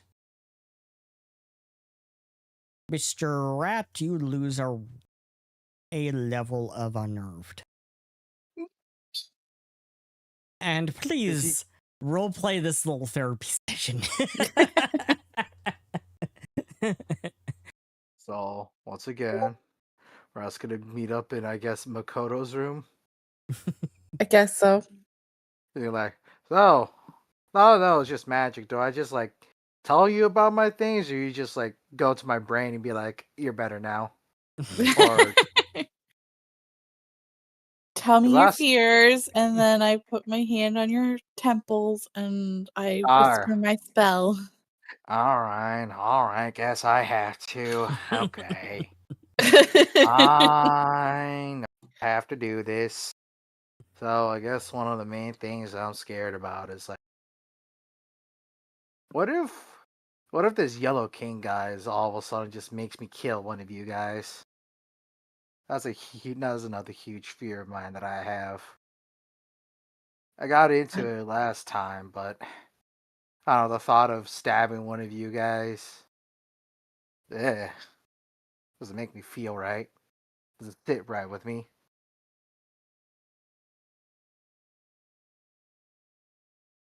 No, that doesn't sound good at all.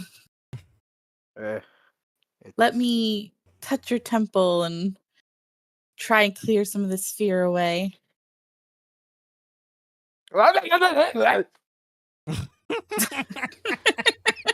Yeah. I can never get used to that feeling. Okay, well, until next time. I never knew magic could be this cool. Thank you, Makoto. You're the best. You're welcome. That's what I'm here for, I guess. You know, I feel like you should be officially hired. Maybe you should talk to Crystal about maybe being officially hired. Because, like, at this point, like, I feel like we kind of drag you along. And you're just kind of, like, there. Maybe you should talk to Crystal. Well, maybe I will. After we get through whatever we're doing right now. Okay. Hey, your life. If you just want to continue tagging along without officially being part of, that means we could use you to get away with things. He's gonna walk away.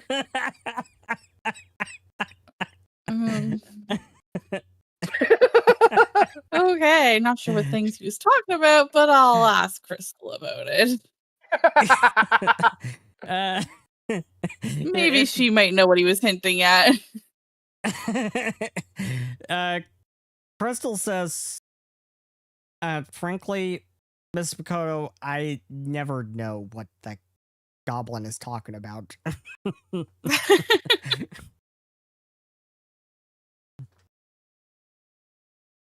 So you want to officially sign up for the Hidden Archives, which is actually a division of the Wayfinder Society. The Wayfinder Society is an organization for adventurers, primarily. The Hidden Archives is a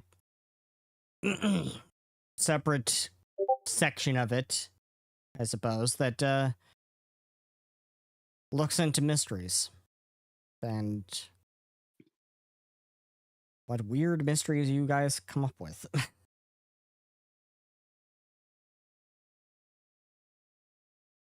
There's a lot of weird mysteries around. So, where are you from?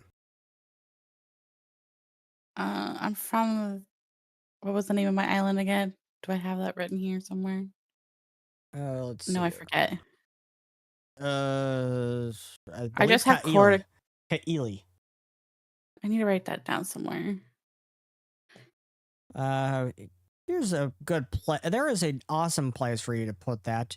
You can go to the very last button at the top of your character sheet that says biography. Looks, and it's an icon of a person reading a book.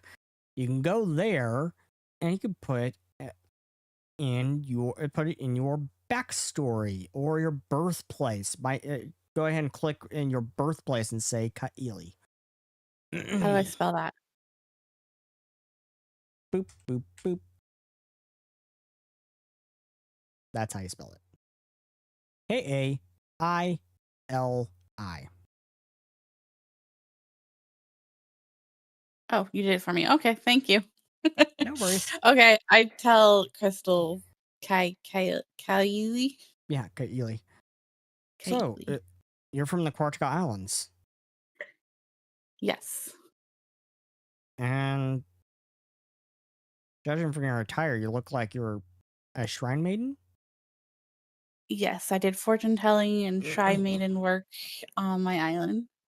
And I came here to the Olympian, what was it called? Olympus. Olympus Trials? You came here to the championship games. Yes, for the championship games and as a representative of my island. Ah. Okay. You know, Soma is also a fortune teller. I think you weird have a lot in coincidence. common with Soma. Yes, it seems like it. So, let me go ask Sarah if she knows where I put the badges. I lose everything, apparently. And unfortunately, now I don't have a bird to blame it all on. Well, maybe I will soon, whenever that egg hatches.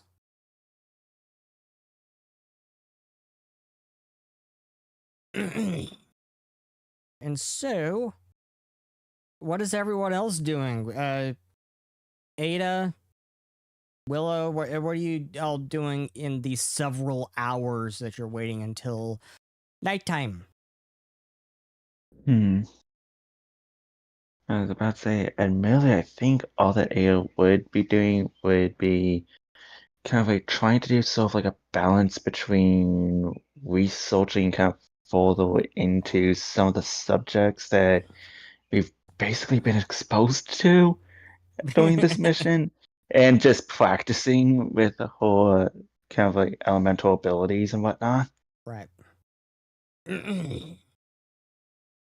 And what is Willow doing? Dare I ask? Willow would be, I think, researching about, I don't know, they're kind of interested in learning more about Reaprus. Maybe Reaprus? they, Yeah. yeah, they Reaprus. thought maybe if they could understand, I guess, them more, then they might understand what their plan might be, I guess, All right. or why they do things, I guess. Alrighty. You can go ahead and make me an occultism check as you're researching everything you can on Reaprus. And I did catch it. What are you doing? Oh, he's just talking to Floor to be like, so I hear you like runes, so you understand runes. I think I'm gonna go ahead and hero point that. I Well, believe you well, told rather story point that play occultism role, because that is I am not taking a nat one on something that I'm good with. Yeah, because it's like I am not taking a nat one on something that I have a plus 23 in. Yeah.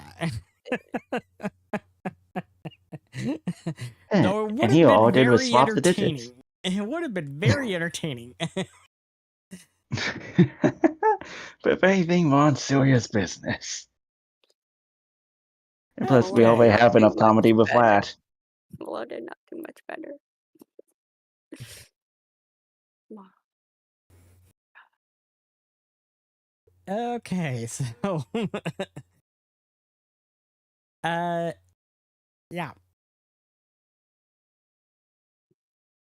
So Bastille is preparing, he's making his preparations. And He's probably done with that. I think that only takes an hour. okay. So what He else would is have. but still doing in the time until dusk drops? I mean, unless someone needs him, just standing there. And They were Coldra. agents. Coldra will probably also try and get some levels of unnerved removed, because I didn't realize he had gotten so high from that last fight alone. So Coldra needs some therapy time with Makoto, and Makoto's a little unnerved with this because Coldra is a Gola. Sorry, Maritime. No worries. I made you I- the unofficial I am therapist. the unofficial therapist of the group. It's okay. For We the just time being, need at one least. more level, and then I have a permanent solve to this problem. No, really. There's a feat called No Cause for Alarm that lets you make a diplomacy check to remove a level of frightened. Oh. It's cool. I think well, does Willow have that? Willow has something. I mean, if Willow has it, you can just take 3 actions, get rid of levels of frightened at literally any time. Willow does have that. Well, then we'll go to Willow, because you don't even gotta waste anything for it. we don't. Makoto doesn't have to waste Mystia. Correct. Willow just has to make diplomacy checks until the amount of times it's done, and we have enough time that, like, eventually you'll get rid of them all. The question is, how good is your diplomacy, Willow? My diplomacy Yeah. is plus 19. I mean, you have a chance. You have a chance. Yeah. It's not like bad. Yeah, you got a chance. Don't worry. Let's see. I mean, if nothing else, like, I also have council. I think that's like was like one of the homebrew, not homebrew, but like one of the campaign feats or something. does it remove frightened?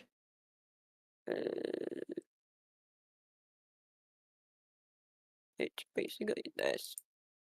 Council comes from Sandy Peterson's Cthulhu Mythos. Ew, interesting. Because essentially, no cause for alarm in a 10-foot emanation around you, you can, for 3 actions, make a diplomacy check. On a success, reduce the creature's frightened value by 1. On a critical success, reduce it by 2.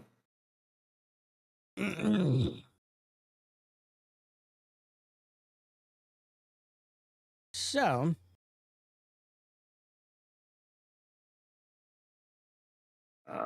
if that is all, I'm going to just move time forward a little bit.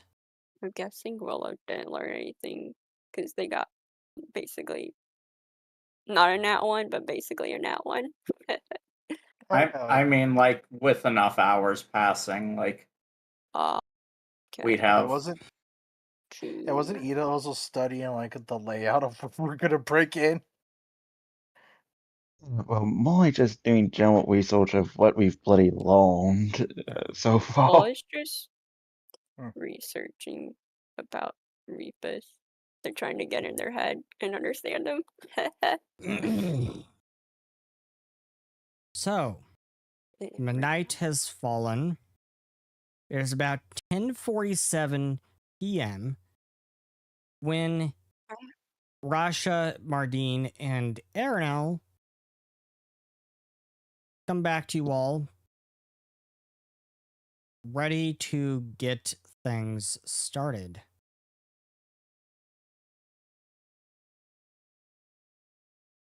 Alrighty. So, I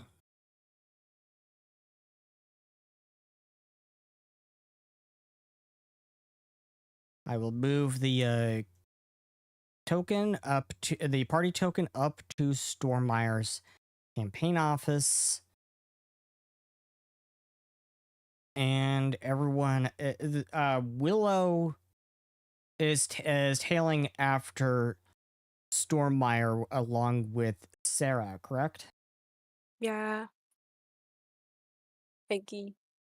Well, Yep. I didn't know if Iggy.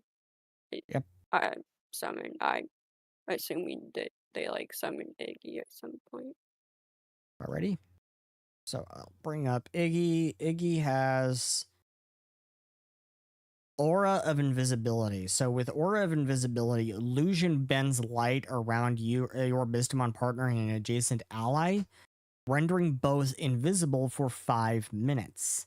This makes them undetected to all creatures. Though creatures can attempt to find them, making it hidden to them instead. If your Mystimon partner or the ally uses a hostile action, this effect ends for them after that hostile action is completed. So, Iggy can use Aura of Invisibility on Sarah, and you have some extra abilities that allow you to be stealthy as well. There's a reason midnight whistlers, especially at night, are rarely That's the seen. reason why we're not found. Yep. You know how to hide. Yep. So, Willow is heading out with Sarah, and Willow, let's see, I'm going to drag you onto the... Oop. Guess not. Okay. So Willow, you meet up with Sarah right here at the edge of the city proper. This is like the outskirts of the city. Oh, gee. Thanks. There's two of me. Thanks, Foundry. Thanks a lot. Thanks. Thanks for being extra slow. So, and that suddenly disappears. You meet up with Sarah at the edge of the city proper, and she is right now scouting around. The streets are pretty quiet for the most part. People are inside, going to sleep. It's the middle of the night. It's almost 11 p.m.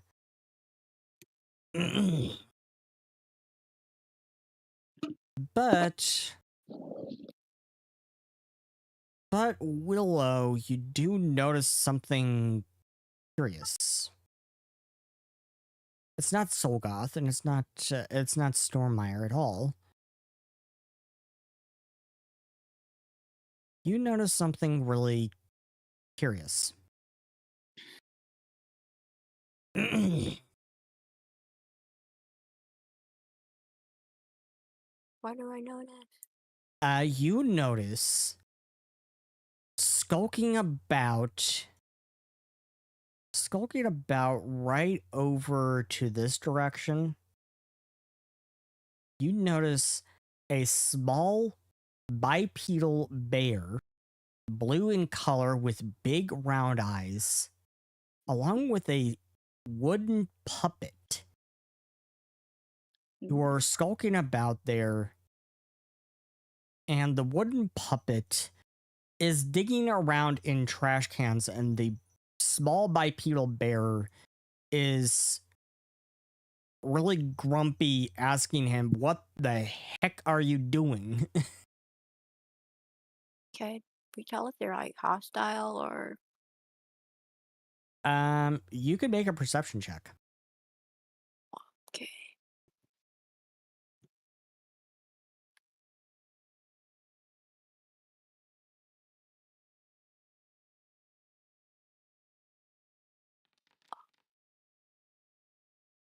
36.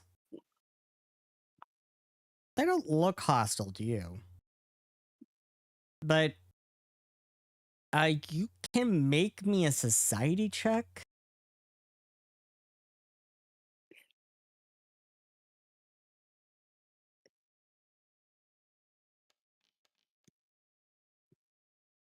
Dang. Yeah, you have never seen anything like these creatures. You have no idea what they are. And at that point, Sarah sneaks up behind you and she says, "Hey, what you looking at?" I'm looking at that puppet and bipedal bear. They don't seem hostile, but I don't really know what they are. Oh, you probably wouldn't.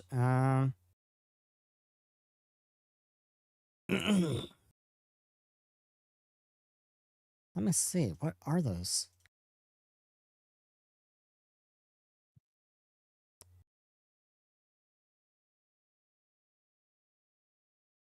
Do you think they're hungry? They're digging through the trash. The bear I think is an Orsine, and the puppet I think is a puffet.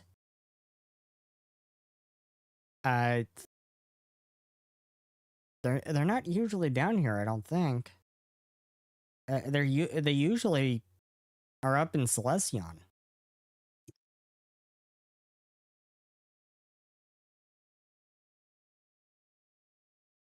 Well, we'll try to. We'll try to maybe get their attention. And Not as you try do to that, frighten them, I guess. as you do that, let us see here. Give me one quick second. I need to fix the grid here. Will this come to bite me in the butt? I don't know. Yeah, that's a bit better.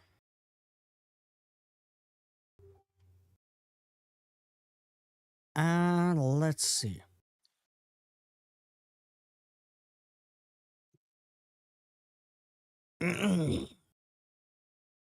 Let's see if this thing will actually load this time.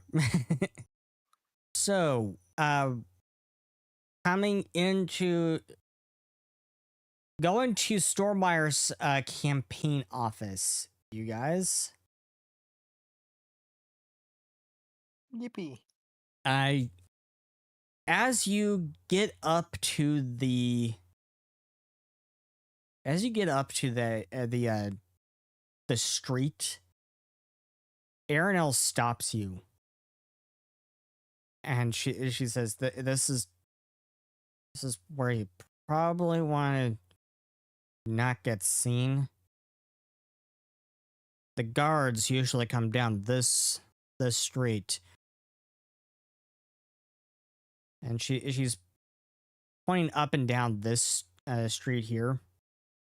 They usually go up and down this street, and they also go up and around this street here.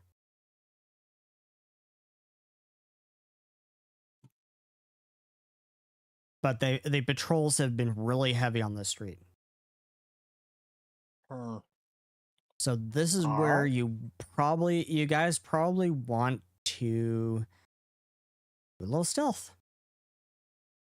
Is there another street where one could enter from that is less patrolled? Arinel thinks a moment. Even if it is just wall, this is not a problem. You might try Pillanut Street over here.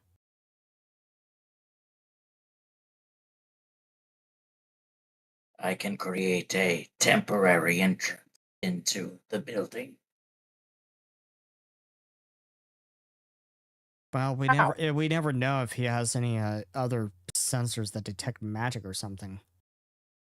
So stick that in the back pocket, I think. You know, I kind of forgot detect magic was a cantrip that other people can use.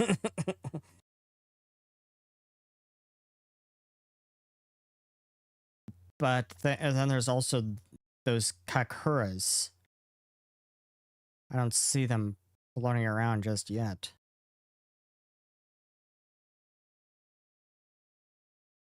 Alright, then. Rat is gonna go do a little sneaky sneak. Okay. Rat, Let me make a see. stealth check.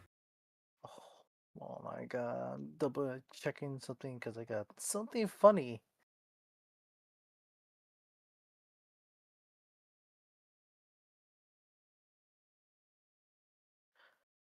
Where is it? He's got something funny. Uh-oh. Oh, right. I totally forgot. Oh, no, never mind. But yeah, here's my stealth. It is going to be. Point. 29? Get better than that, don't you think? He Story did say point? story better. point. I'm going to get a story. I'm not going to story point it. In fact, I'm going to do worse than a story point. What happened to that? What's something? Oh well. Okay. Yeah, plus 10 rule. I don't know if it applies to that. It should have. I'm pretty sure.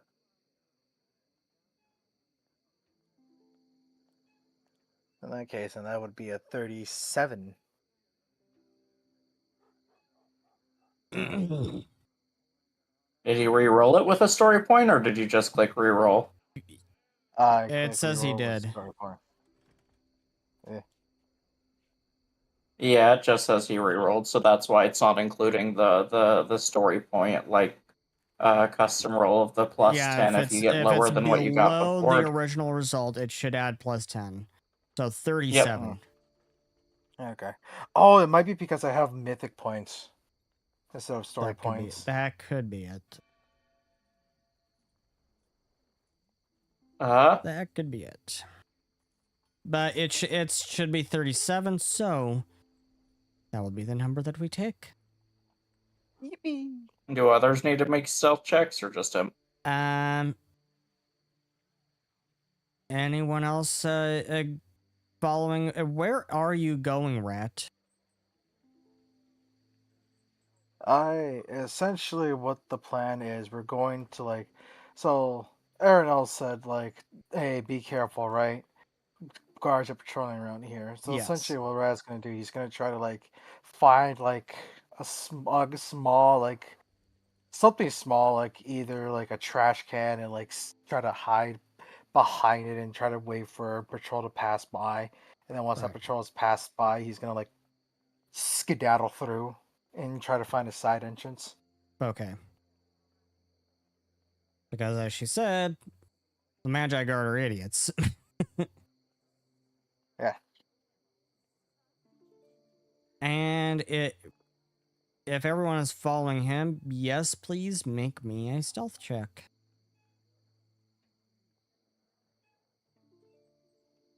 The mate is back at the tavern, just having a grand old time, chilling. And he has no involvement with the hidden archives. Maybe maybe invites himself into this wine tasting with Fleur and her Yeah. father and mother-in-law. Yeah, absolutely. While he's talking about runes, info dumping, oh, did you know about runes and how that's so good? He's just going into the whole study of runes. Oh, God. Yeah, Ada, please make me a stealth check. And If anything, still, I've only got a plus 17, but let's hope for the best. hope for the best. Not half bad, I'll take a 9. Okay. And Bastille, Here.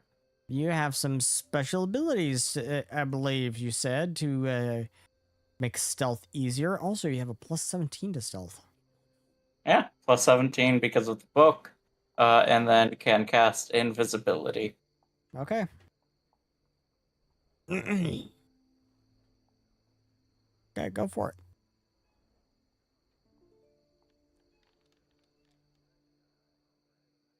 Might not Alrighty. have even needed the invisibility. Maybe. Maybe. So.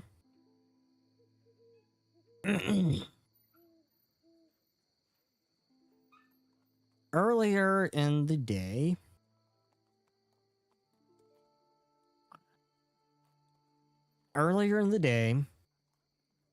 Sometime later, cold winds blow around suddenly at the edge of Evergreen as aurora lights become visible in the gray sky. As Ira and Koi await Elsa's return. What are the pretty lights? Says Koi.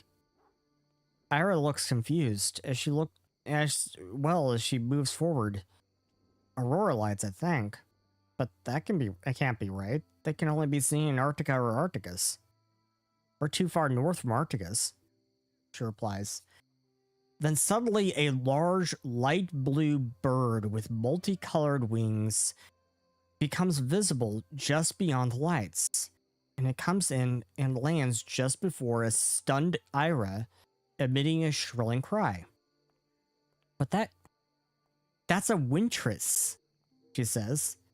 Elsa, how in the world did you imprint a Wintress?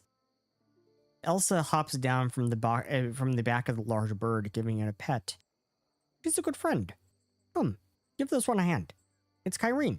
She needs help, she says, turning swiftly to the limp figure lying on the back of the bird. Ira runs over to her. What happened? Is she okay? She says with a concerned tone. She motions Koi over and they immediately start to gently lift Carii down from the bird and carry her to the wilted tree. Shouldn't we take her to the hospital? God, she looks terrible. What in the world happened? Elsa shakes her head. She was in and out of consciousness on the ride back. She told this one very strictly to take her to Crystal, and only Crystal. She believes she can help her, this one thinks. She replies as they get her through the doors of the tavern. Inside, Crystal's at a table talking with Diana. When she turns to look at them, and as she does, she drops the cup she's holding, which shatters upon impact with the floor, and the sound of shattering glass alerting the whole tavern. As she gets up from the table and bolts to them, Diana quickly following. Carii? Screams Crystal. What happened? Why aren't you taking her to the bloody hospital? Are you dense? She clearly needs medical attention immediately. Calm down. This one, she told this one to bring her to you, and only to you, says Elsa. As they all start to carry her up the stairs, she seems to have been afflicted with some form of poison, or maybe disease. This one is not sure. Whatever it is spreading fast. Crystal stops and looks at her confounded. Me? What in the world can I do that the healers at a hospital cannot? She says, as she looks over Cairi's body and finds the needle wound on her leg, where she sees a big, round, black spot. This could be poison, could also be a disease. I'm not equipped to deal with something like this here. Unless someone here can cast a spell that might help. I doubt I can do much for her here. We need to bring her to the hospital immediately. Elsa thinks it over and then nods. Alright, we could use Winters to get her there quickly, she says. Crystal nods. Out the back. We don't need Hyokun or Grissian seen until we know something, she says. And they start moving quickly to carry her out the back of the tavern. The nearest hospital is west from here, I think. But just as they get to the back door, they hear a worried meow as they turn to see Carii the Naekos flying up to them, followed closely by Soma. She's dying, going to sleep, and going to forever sleep. Carii knew. Hoped she still had more time, says Koi. She looks up. Fire Lady knew too. Why didn't you tell anyone? Crystal is taken aback and off guard. Why, I really don't think this is the time. Soma, can you help us with the door, please? She says. But you knew. Why didn't you say anything? Says Kwoi emphatically. Why did you lie? I didn't lie, Kwoi. Says Crystal as Soma moves past them to get the door. She sighs. She asked me not to let her son know. Yes, I knew. She has a condition called the shakes. It's common in scions. It usually sets in their 60s, but it's set in for a much younger age. She started feeling it in her late 30s. I believe it's because her psionic ability is so much more powerful than anyone else's. I've been keeping it under control with a potion for a while. Since before we met Yukoi. Honestly, I don't know how long she has left. If not for this disease or poison that is spreading right now unless we do something. I'm sorry I didn't say anything, but she asked me not to. You have to understand, I was simply following her wishes. Kwoi is silent for a while, as Iris sets a hand gently on her shoulder. She looks at Ira and then looks back at Crystal. Okay. I will see what I can do. Maybe I can slow it at least. She says as she closes her eyes and for a second, before opening them to reveal bright green glowing eyes, as she focuses her power into Carii. She focuses for what seems like an eternity as the building begins to shake all around them. But a moment later, the shaking stops as her eyes return to normal. This doesn't seem like any normal disease. It felt like it was fighting back. Crystal looks to Diana with a knowing look. Avalice, she says. God damn it. I was really hoping she was wrong. Avalice is here. But why? Why would she reappear after all these years? She asks mostly to Diana. Then she turns to Soma. Irene told you about her, I presume. Go to my room. You will find a chest in there with a bunch of files and books. Look for a file titled Poison Ivy. Get it to the others. They need to know what they're up against. Be careful. I implore you to be careful. She motions to Carii. This is only a taste of what she can do. Avalice is infinitely more devious than Zolgoth by a mile and way more clever. She is incredibly dangerous. She destroyed an entire prison just to break out one prisoner.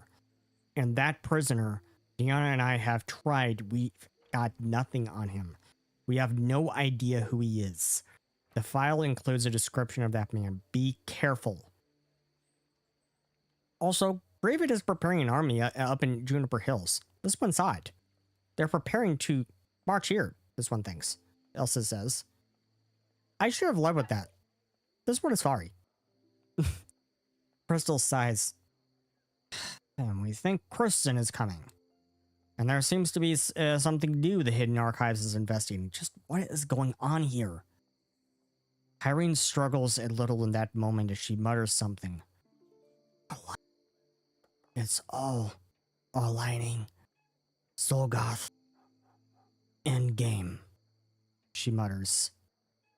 Crystal looks at everyone. Zolgoth endgame? Aligning? I don't like the sound of that, she says. Quickly, Soma, go get that file. Tell the others. We need to get moving. Now. Getting worse.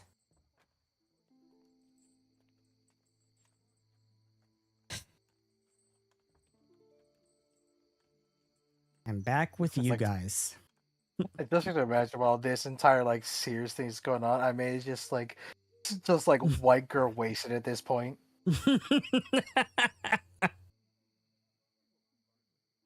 Back with you guys. So you are sneaking around. You're sneaking around to this street. If that's the side, then That's the yes. back. That's a back street. Oh, then is there no like side entrance? No side This street? this is a side street right here. Yeah, the side street. Because according to Arenal, or Arenal, Arenal. Arenal, the side areas is like the safest way to go through. Yeah. Unless anyone else has an objective. Okay. So Objection. objection. Ye- So that's the way you're going. You're skulking about. You're trying to avoid the guards. You can see up over here some guards patrolling down the street, and they're going towards the east.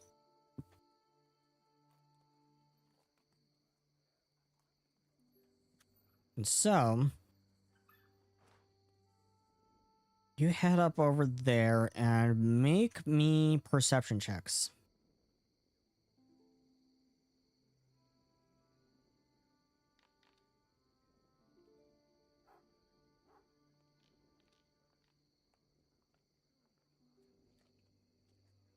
Okay, we have 36 from Rat, 32 from Ada, 25 from Bastille.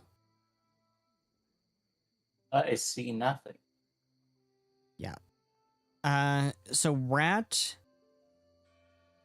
and Ada, you notice just to the back of the building. Back in the back of the building, there is this big courtyard, and you notice coming around the left side of the building, there is a gold glowing orb. It is small and easy to miss, if not for the spotlight that it is emitting from its single eye. It's a Kakura.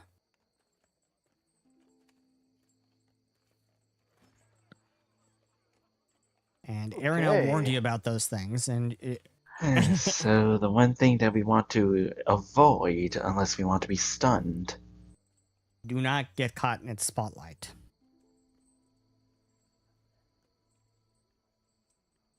Alrighty then.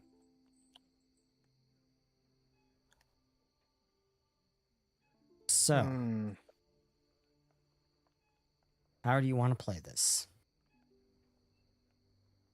There's a big grassy courtyard. There's ornaments all over the place. There's a good statue in the back.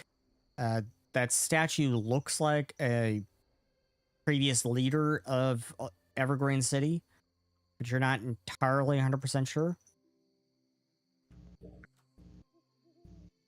Hmm. And So- there's also a little pond, a little small pond over here. Very small pond over here where you could see little fishes. Okay. One thing I was going to ask was if the effective spotlight thing had a sort of like pattern in terms of movement, or if it was just stationary on one point. It floats around, yeah.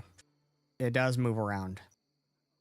So Is there it's some sort of moving pattern to its over to movement? this. Moving over to this direction right now.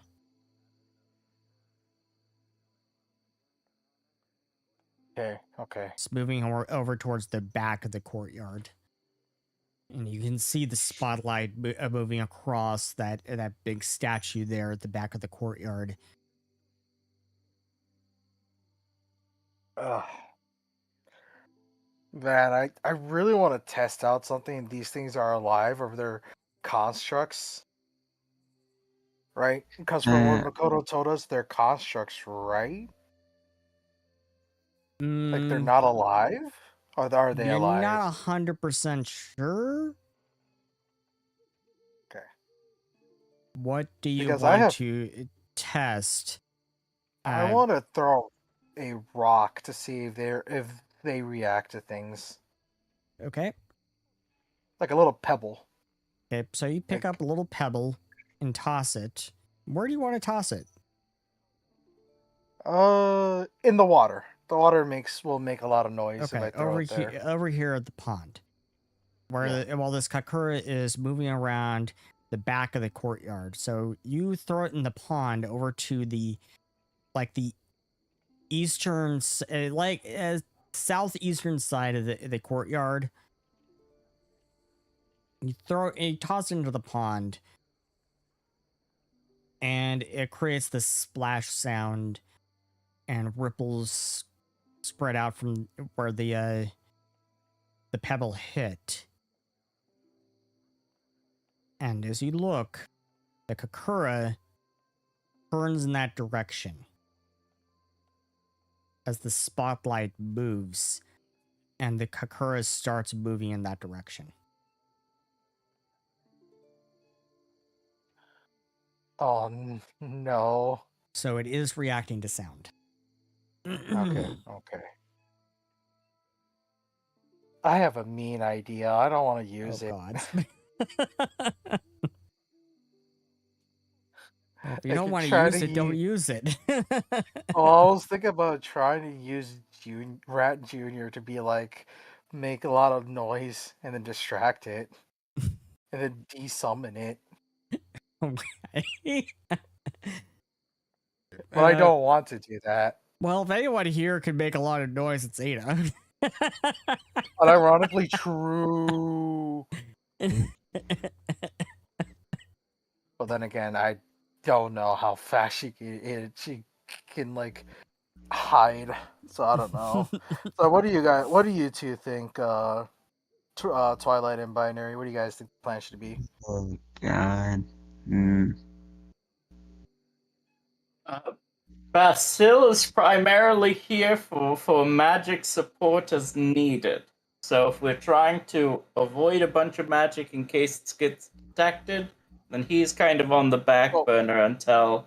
Well, actually, that does bring up a good question. Can any of you guys like move like a little bit further away and see? Like, I'm assuming right now we're on the property, right? Yeah. What if you entered over from this side street here? You want like a bird's eye view? Yeah. No. No. My question is, before we entered, right, the property, could any of us have cast a cantrip to see if there is like magic detection, like right outside the property, so that way it's like the dude doesn't have any cause for alarm? Is that okay, Seth, or is that a no? Yeah. You can go ahead and do that. Go ahead, detect magic. But if you spellcasters got that, right? Yes, I have detect magic. Okay, cool. Of course I have detect magic. I've got it too. Sweet. Okay, so you cast detect magic. Wondering if, well, this guy is splurged on heightened security measures. Did he splurge on enchantments at all? You do detect a lot of light-colored magic around the perimeter of the courtyard. Is it just on like the ground? You kind of feel like a wall. You kind of sense like a wall here. Is there a limit to how high it goes? Is there a limit to how high it goes? You are not sure. And if I fly, am I sure? Do you want to fly? Oh, yeah, I got wings. Okay. So does it come from a spell? No, this is coming from an item. Okay, cool. But still starts flying up. Yeah, this is my Umbra wings. And you fly up about 25 feet. And there you're able to get over without going through this magic veil. Cool. I will take the others one by one to the roof of the building. Assuming I don't detect any other magic anywhere on my way. Okay. Okay. But still, make me a perception check. Okay.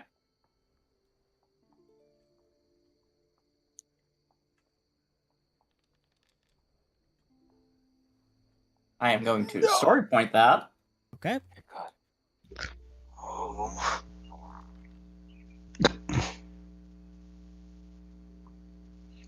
That is Well, less, so it should be plus 10. Should Yeah, be I rerolled 31. that with a story point, and it didn't apply it either, so... Yeah, I'm that, not sure what's going on there. But, Real yeah, that'd be skill 31. 31. 1 second.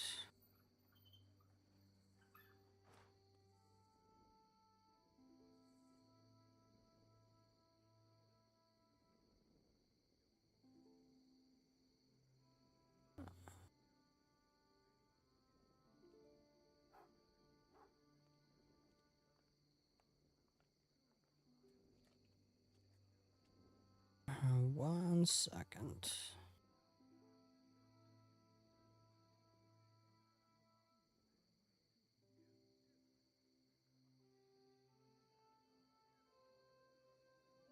Hmm.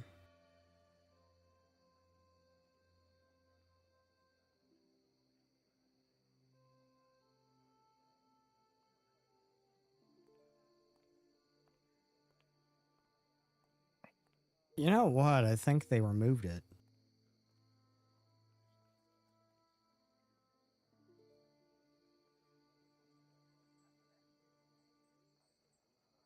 Let me check. Let me check workbench. Weird. I'm gonna check workbench. Maybe it was there and not actually in the core.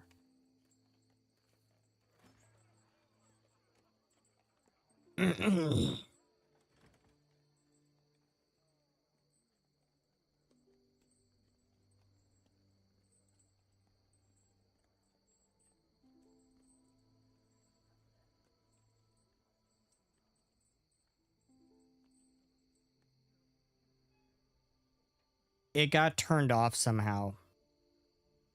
That's what happened. Weird. Must have got turned off somehow when I updated the module. Sorry about that. No problem. So it should be 31. Yep. You'd notice just as you come up to the top of up to the roof, you notice like a Kura hovering above the roof.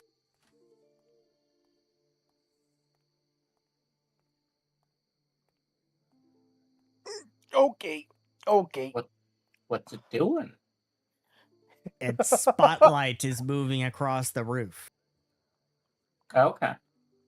Well, I mean, I can drop them off somewhere because we're past the magic wall. Like, it's not all across the grounds, right? Yeah, yeah.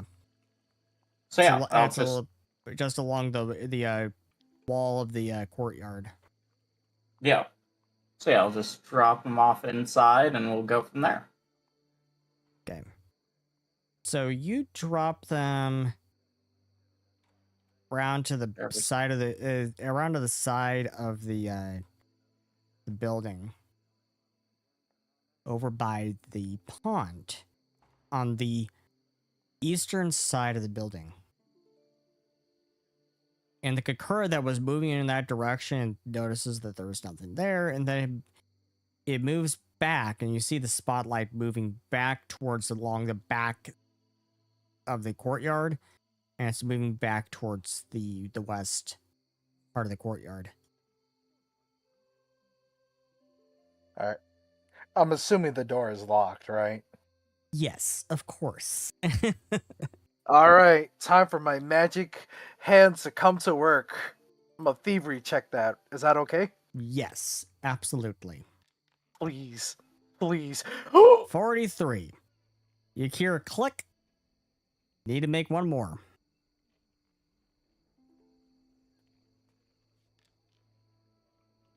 You hear another click. and the door opens.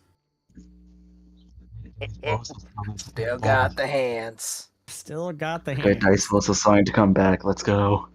All right, come on, guys. Come on, let's get in here. By the way, is Rasha and Aranel with us, or are they yeah, like Rasha and away? Aranel are with you. Yep. Okay. And What Rasha, can they- Rasha says, Oh, sorry. "Ooh, this is so much fun." Aranel turns to her and says, "Hey, quick, go find that girl."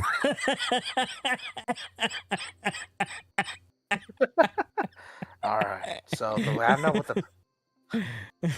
So I have a question. What could Aranel and Rasha provide for us during this heist? I guess we should have asked this before. That is a very, very good question. Let me bring up their stat blocks. So Rasha is actually a scion. So she's a psychic. She has some psychic abilities. And Aranel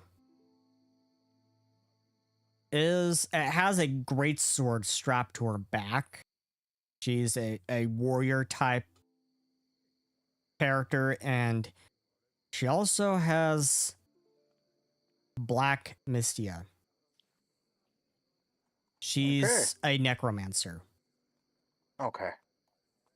Cool. But still, you have a new friend.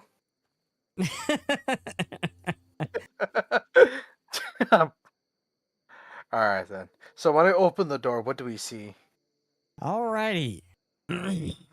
As you do that, we're back over here at the entrance to the city with Willow and Sarah. As you're trying to figure out what in the world is why is there an ore scene and a puffet here? And figure out why they're skulking about in trash cans. Yes. And what are you doing as you see this puffet just hop into an open trash can and it's scrounging around in there, and you see bits of garbage flying out of there. You see an apple fly out of there and it lands on your head. And then the puppet pops out and it goes, "Sorry," and it goes back in. And then pops back out and, "Oh, there's friends. Hi, friends." Hello. And What Sarah, are you doing out here? I just met you, but I guess we can be friends. I like friends. Don't you, Grumpy? Yes. Friends are good. The bear sneers. Friends just get in the way, like you all the time, Peanut. What are you doing out here? We're looking for Are you something. What are you looking for? Are you hungry? I could eat. Hey, can I have that Well, apple? Here, Apple here, that here's landed the on your head? apple. Here, yeah. Sure, here. Polo gives the apple. So, this is Grumpy and Peanut. And Peanut says, we come from a very long way away. Up there. Yes. And it points Why are up you to the sky. Down here. Why are you down here? We're looking for something. What are you looking for? We've been over this. Maybe We're just looking for we something. maybe we could help. Do you think they can help, Peanut? Grumpy? Do you think they can help? Grumpy, it groans. Probably a lot more than you can. Oh.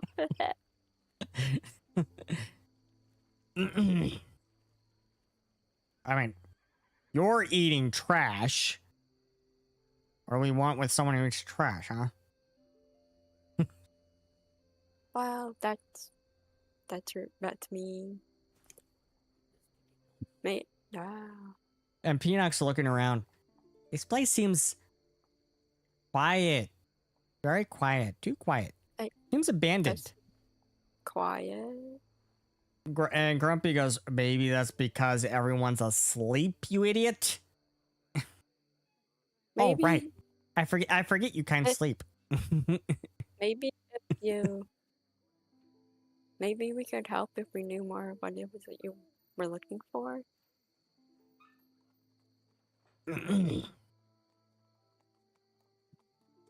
We think it's something called a Black Aegis. And you remember that. You remember that because that's what Zolgoth is after.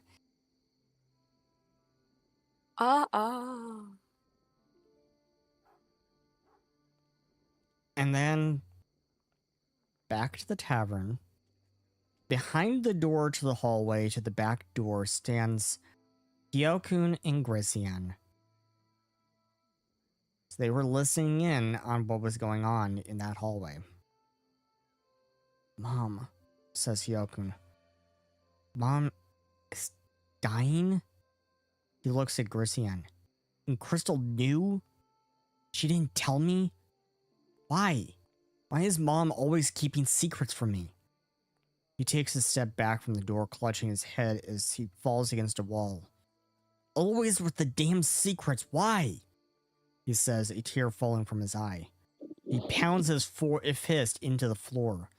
The bartender comes closer. Hey, you're going to beat my place up, take it outside, he says gruffly. Grisian holds up a hand as she moves to Hyokun's side. Hyokun, you need to calm down. Your mother just didn't want you to worry.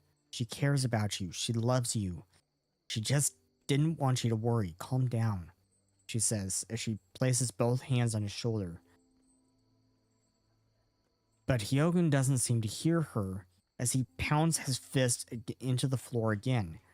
She's always disappearing, always keeping secrets from me, won't tell me about Dad, always with the damn secrets, he says, anger coursing through him. The bartender is getting irritated now. Hey, kid, did you hear me? I told you, take it outside, says. Grisian looks back at the bartender. Sir, you are not helping the situation. Let me handle this. Please, she says. She turns back to Hyokun. Come back to me, Hyokun. The sun is getting low. It's time to calm down. It's time to come down, she says as she takes one finger and lightly draws a line down his cheek, down to his neck, and then down to his chest where she draws a circle. Come down. Don't give in to it, okay? Don't give in to it. But the bartender isn't having it. Hey! Don't talk back to me, Missy! I told you, take it outside! Now! He screams, getting ready to come over there. Suddenly, Hyokun screams as he unleashes a blast of black and red fire from his palm directly at the bartender, which narrowly dodges him and explodes against the wall behind him.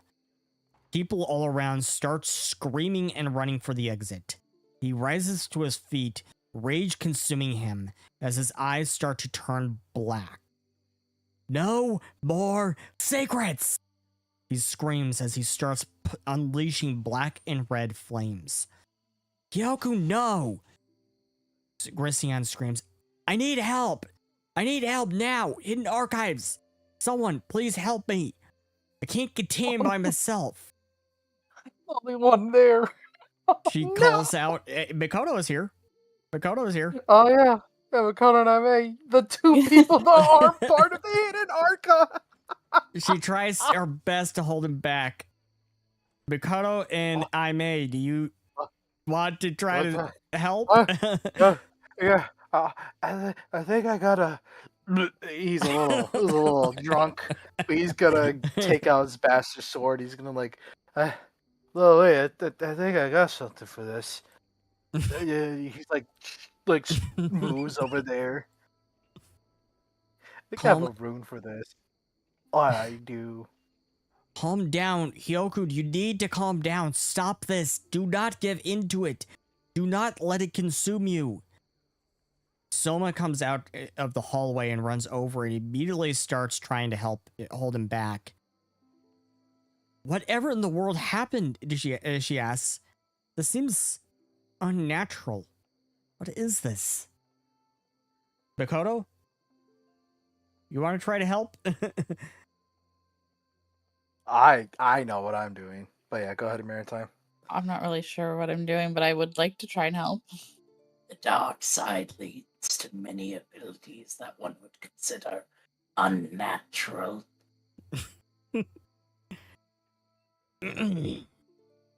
So, trace rune. Aime, what are you tracing? You are tracing the rune of gravity to try to hold him down. Essentially, yeah, he has to roll me a fortitude or be pulled towards me.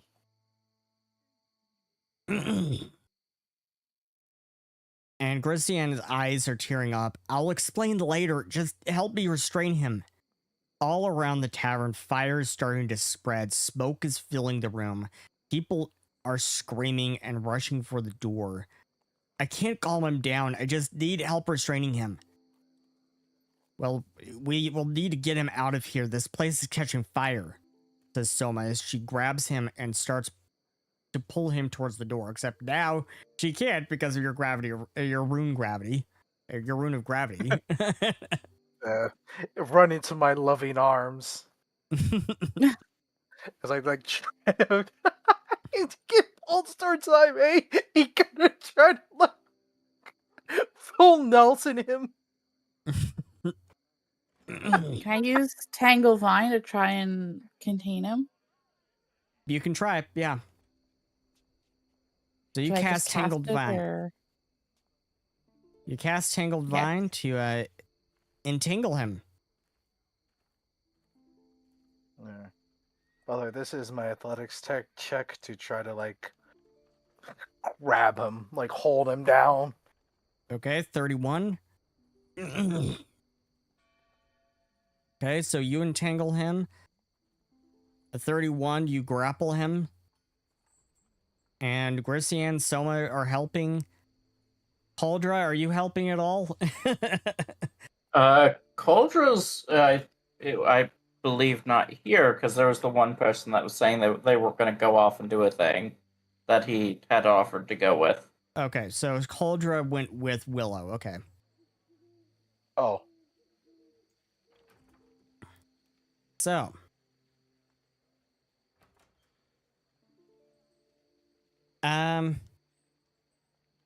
The goal here is to help restrain Hyokun as so that Grizian can calm him down, as well as to fight the fire that is now spreading throughout the tavern.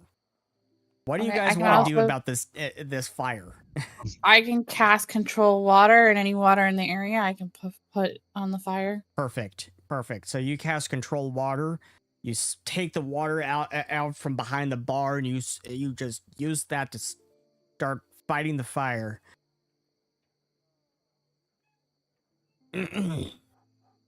And over time, you guys managed to get him out of the tavern, out through the front, and everyone is now outside the tavern, close to the edge of the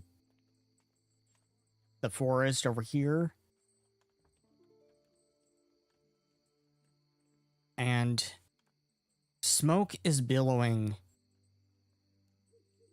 from the now scorched, wilted tree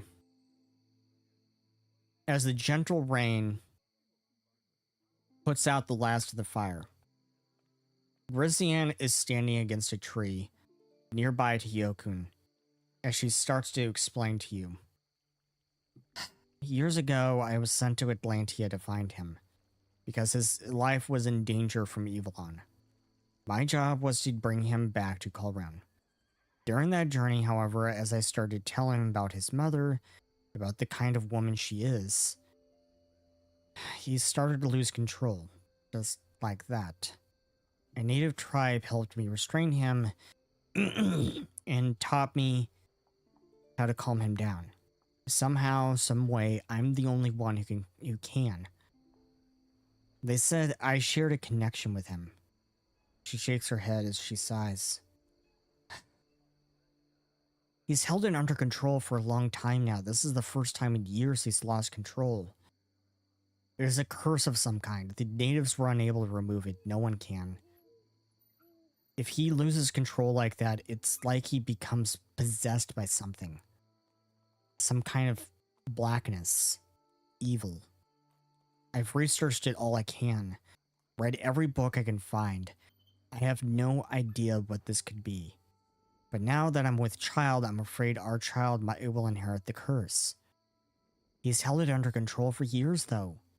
It's just when it comes to his mother, there's obviously still some deep-seated resentment there. I've tried talking to him about it. He's gotten over the abandonment issue, but I think his biggest issue, the core issue, is Kyrane's refusal to tell him about his father. He longs to know about his father, and I can understand that.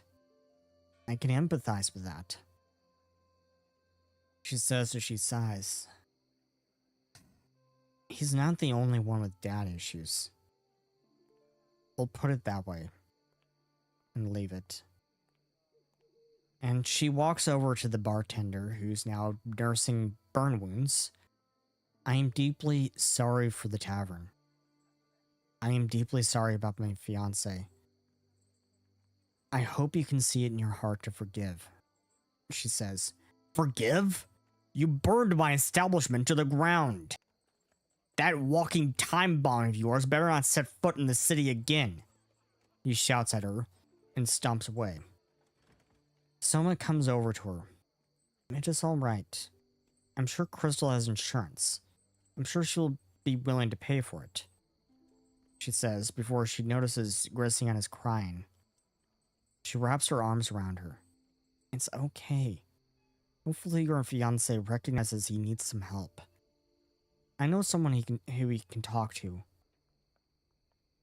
Don't put this on yourself.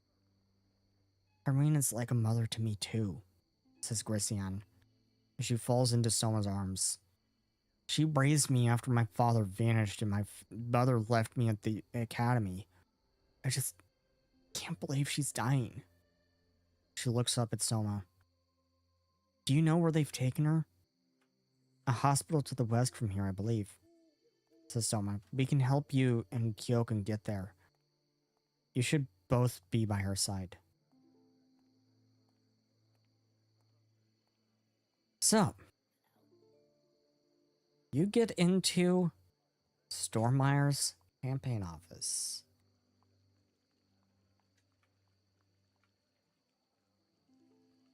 And let's see here. We have here Bastille. I'm going to activate this scene. Ooh. Bring over everyone. We have Bastille here. We have Rat here. We have Ada here, as well as Aranel and Rasha. So, this is where you guys all are. You enter into this building, and the front desk here to the front of you is piled with books and papers, and there's a large red leather-bound book sitting on top of that desk. And to your left as you're coming in, is a set of stairs going up.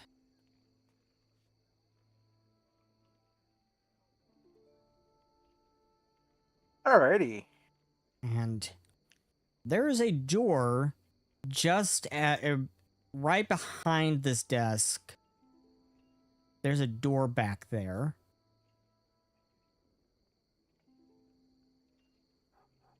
Okay. And you see some lights around here, and take it away. What are you doing?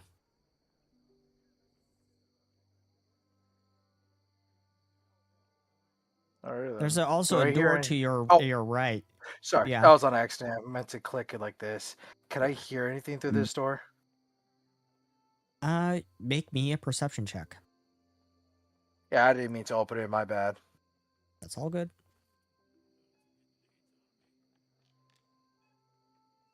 Are you kidding me? I saw a 19.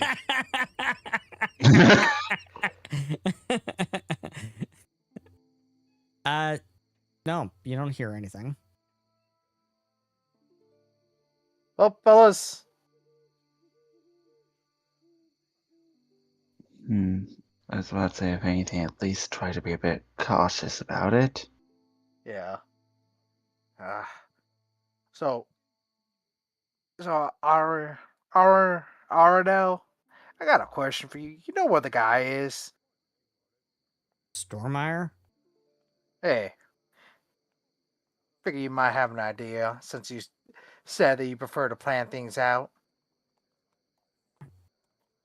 The asshole's not here. That's the point. I was meant- assuming such. I meant to say his office. Oh. It's upstairs. Yeah. People are not rooms. Right. That's my fault. Oh, but that does bring up a good question. Except when they are rooms. So she thinks it's up on the second floor. She says there's also a basement. Well then, let's try to get as much information as we can and try to see what we can get. And maybe we see something that's a little shiny. Maybe they won't forget it. Okay. AKA, hey man, if we see something good, let's yoink it. No one's gonna know we took it. Okay. So you want to open Pressing this X door? out. Or do you want to go exit this door over? Do you want to open this door down here to in front of you? Well, guys, what do you think? Do you want to loot Goblin, or do you want to just do the objective? Because that was my I mean, suggestion. if his office was on the second floor, I would suggest we go to the second floor first. Okay. Personally. Twilight, you're the tiebreaker then. Explore or go to our objective right away. There's nothing saying we can't explore after. Ada, what do you That think? is true. Yeah, Twilight. I guess Ida. Are you muted? Oh. Mostly just trying to weigh out the options of if we do or if we don't.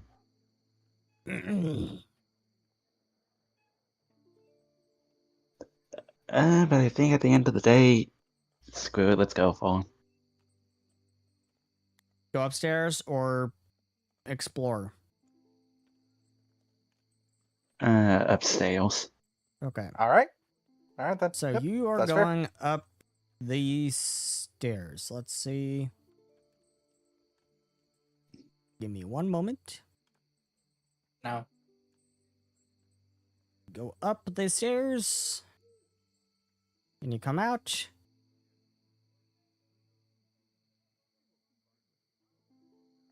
On the first floor.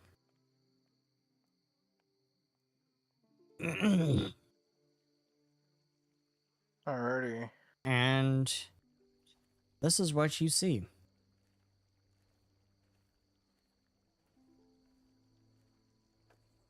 And where's his office? Is it His this office door is on down below? his office is on the second floor. This set of stairs only comes up to here. So this is what you All right. see. In here, you see a table. On the south side, south side of the room, you see a table with a bunch of newspapers and magazines strewn about on the table, and there were also chairs lining the walls. Could I take like a quick glance at the newspapers? So the newspapers seem to be from a couple of days ago.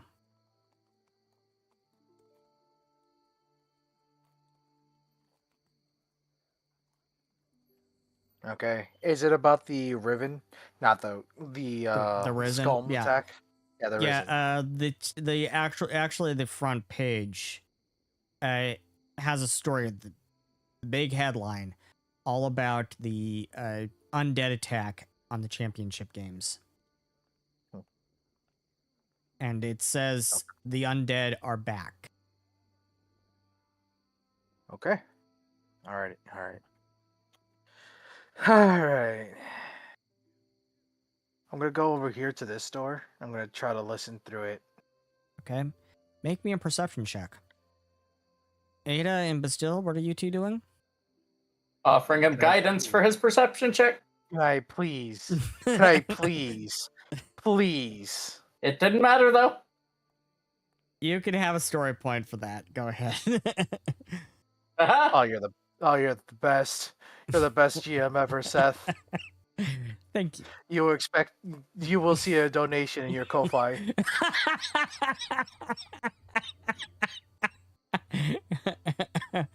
Yeah, go ahead. Click the link I have at the top of the screen there. The link Are you to my kidding coffee me? page. I rolled 3. One. I rolled went up by 3, 1. 4, and 5. I rolled 3, 4, 5. Are you kidding me? What are the odds Are of you that? No, genuinely really. What are the kidding me? odds of that? Like, do you want actual statistical probabilities when it comes to this? Yes. Unironically, yeah. Yes. Yeah. Because getting 2 specific numbers in a row is 1 out of 20 both times, so that would be 1 in 400. Then times that by 20 again for a third one, that's a 1 in 8,000. Man. If someone literally hit a 1 in multiple thousands chance by just doing this. Wow. Wow. Wow. Okay. Man. Well, So- now you can say that you're extremely lucky at getting unlucky. Thank you. Thank you, Twilight. Luckily unlucky. This is why you're my friend. Like I say, math was one of my best subjects. It wasn't mine. But mine wasn't to show as a whiting. Okay, so you don't hear anything through that door. With a 35? That's 25. Man. It didn't roll below the original result. Okay, fair enough. Alrighty. So, but still, Ada, can one of you guys check down there as well? Before I make something stupid. Thank you. He will Yeah. listen in. Okay. So Bastille Yeah, moves and- over here. Yeah, it's like, if And anything, listens. Ada's more or less just staying towards kind of like the middle-ish of the group, just to kind of be within somewhat literal arm's reach of each of them. Okay. Just in case. You don't hear anything either. Seems fine to me.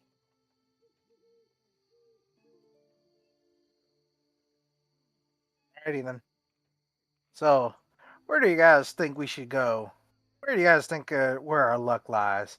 Down below or over here?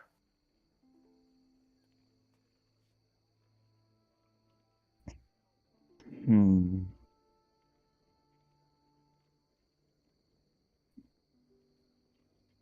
Oops. If anything, I am very half tempted to just grab a coin and try flipping it.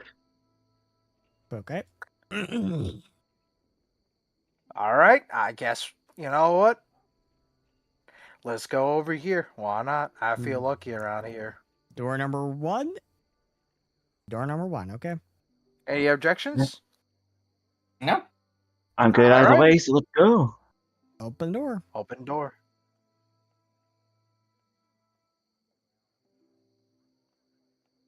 So you come into this room, and in here you see a couple of windows, as well as a round table, and another desk over at the back of the room, and 2 large tables at the far end of the room.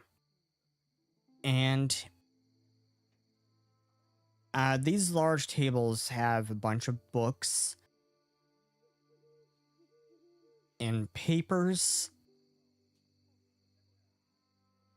And sitting on this round table is a picture. It is a picture of a young Gelvaran girl. You think really, really young for a Gelvaran.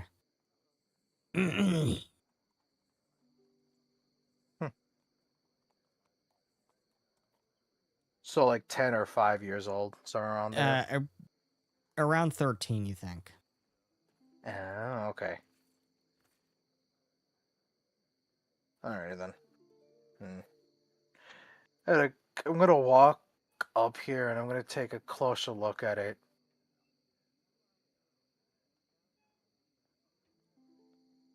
Okay.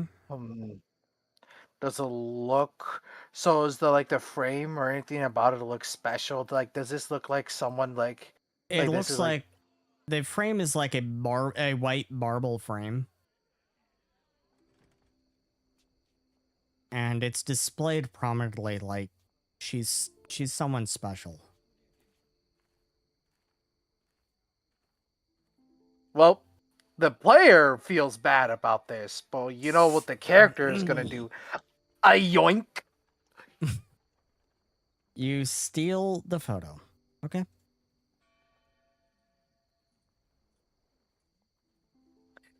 Okay. Any objections from Bastille or Ida? Still doesn't care. Alright, Yeah. cool. And if anything, A Ada's random also photo frame. curious. Okay. You also see at on the far end of the room, towards your left, another door. Wait a minute. Does this door connect to the room below that room? He says, pointing to the wall over here. It Who could be a knows? possibility, Who knows? but who knows?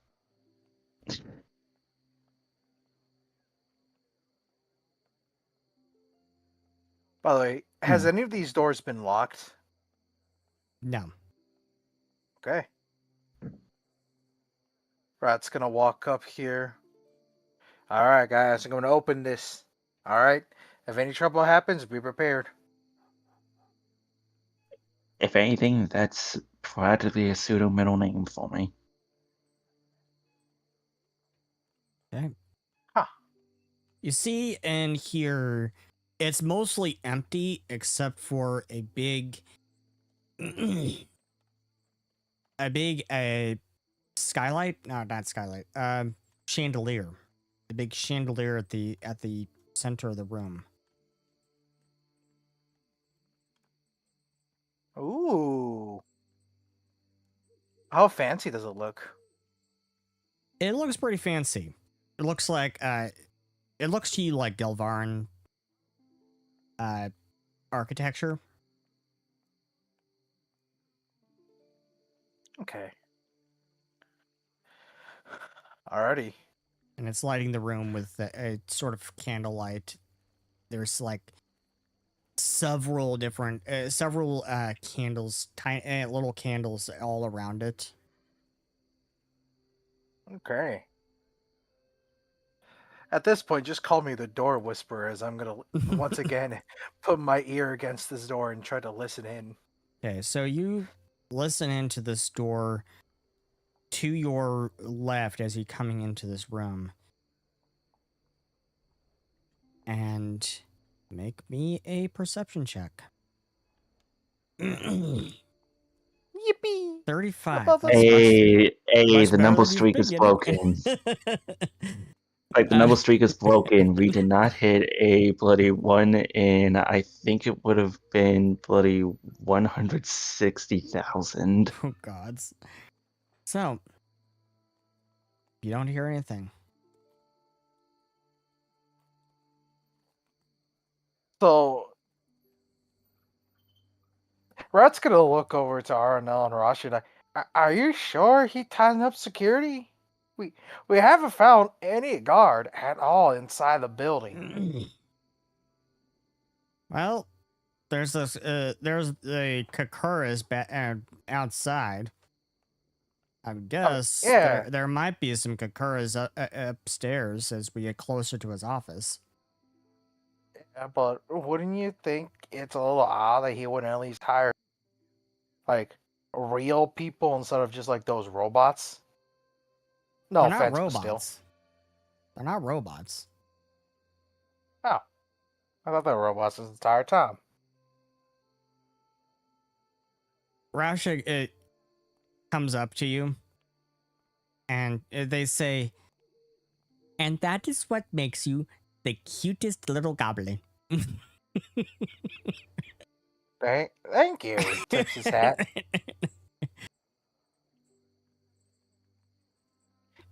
Anyways, I'm gonna open up this door. Okay. I Yippee. believe. Oh, it's dead end. Nope. Not yet. Shouldn't be. No. Well, maybe it is. What do we see? Me putting things where they don't belong. Hey. You enter this long room, and at the far end of this room, you can see a desk. That is, looks to be like looking out at the windows. And on this desk, you can see a lot of books, a lot of papers just strewn about. And to the left side of the desk, there are piles of even more books. And as you come up over here, you can see even more books and papers strewn about behind the desk.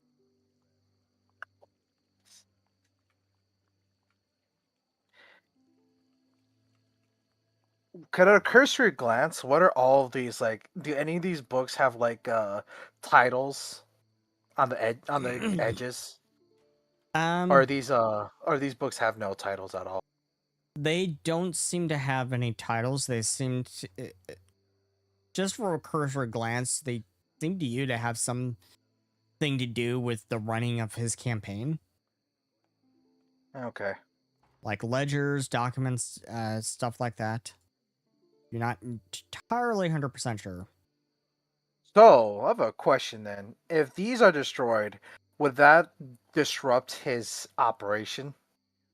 You're not sure. So, Rat is going to pull out his cool weapon. Oh, gods. What he's going to do is he's going to, like, slice. You know how there's a bunch of, like, books here? He's gonna just slash at a pile and try to cut them up. Do you want to run an attack roll, or do I just do it? You just slice through those books like they're butter. And papers go flying all over the room. All right, and that'll disrupt his plans for a little bit. He smiles with a toothy grin. Now, shall we get going, fellas? Arenell says, I thought we came in here for investigation, not vandalism. Can't do a little bit of both. After all, with what we learned, Probably not do much. what we've learned about, during our own investigations, there's a chance that he was a mean feller. So you come back into this kind of connecting room, you think it is. And now this door here at the south end of the room. I don't think there was anything behind there. You didn't hear anything, at least. Yeah, nothing reacted when I started slicing up papers. So, Rat's gonna open up this door, or is Brasha or Ara now opening them? Rasha just opens it up wide and just stomps on through. And Aranel rolls her eyes.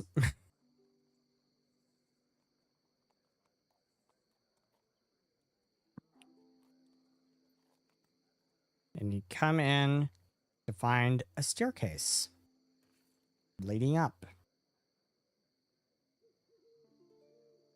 Alrighty then. And another really fancy Galvaran chandelier in the center of the room. So, Now, how much do you think those things cost? expensive. Oh, God.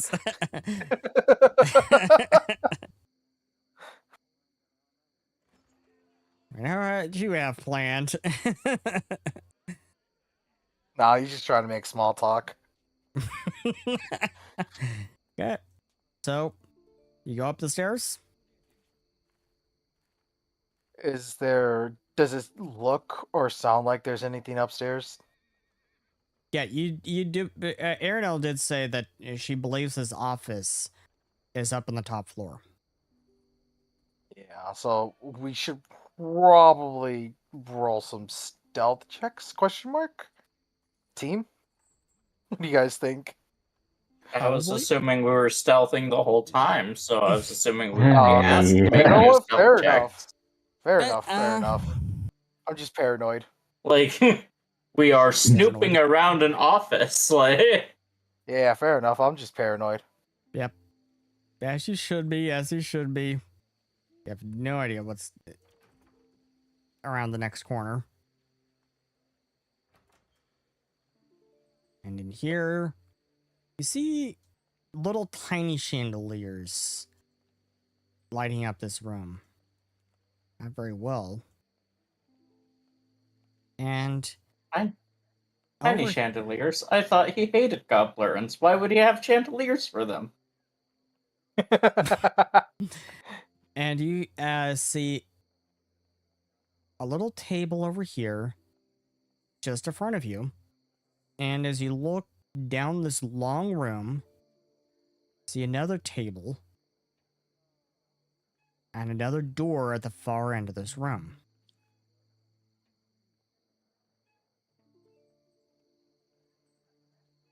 Alrighty. Is there anything on the table?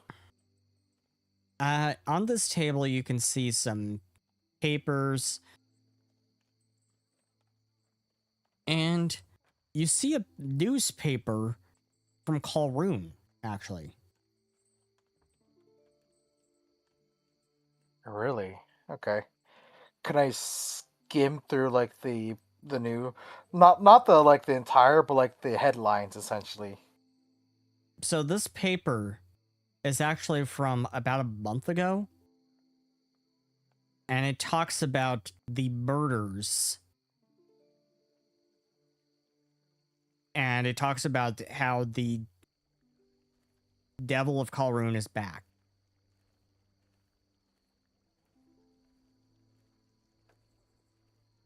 Is that familiar? It Yeah, is to that's- Bastille. Yeah, Yeah, that's the murders we investigated. Yep. I'm pretty sure it'd be familiar to Rat as well. No, he came in after.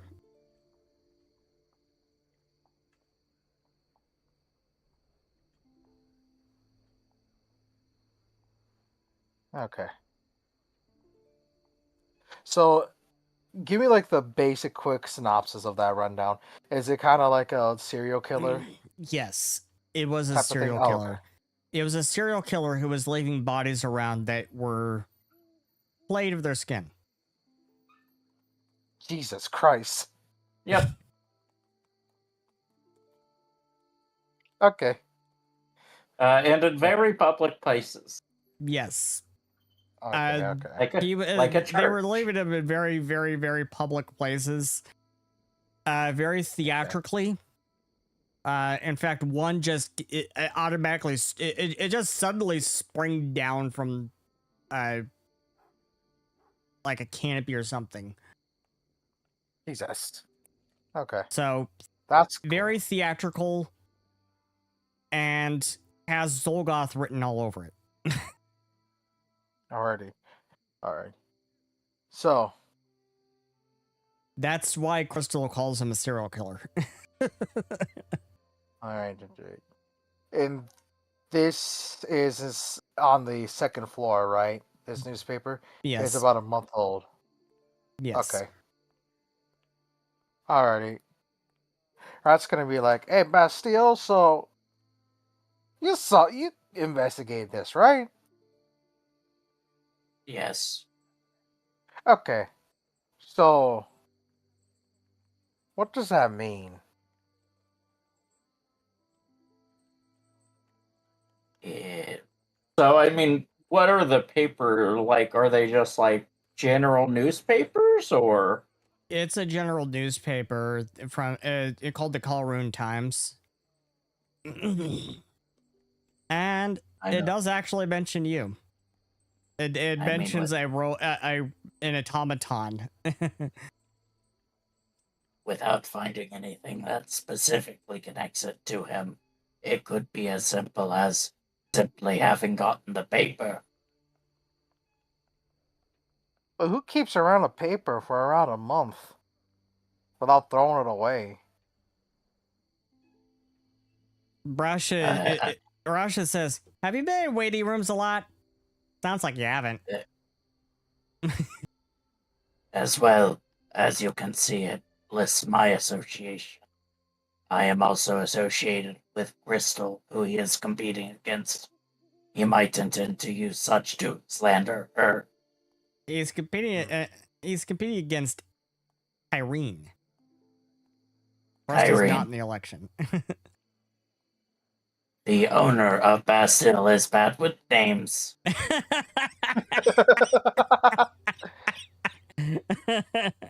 Story point, please.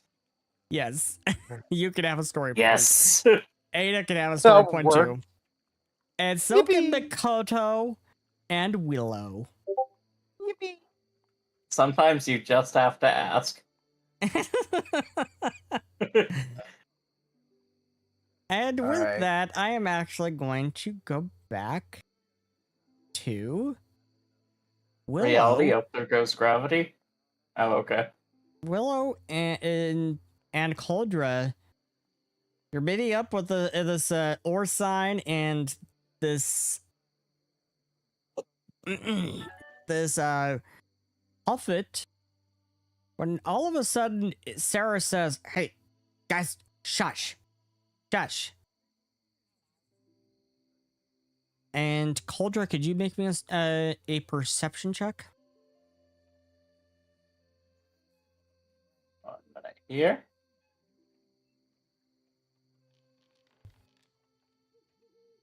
How's a 33 do ya? 33 is great. You see, it looks like Vincalmo Stormmeyer walking down the street as if on a mission. He's walking down the street very decidedly.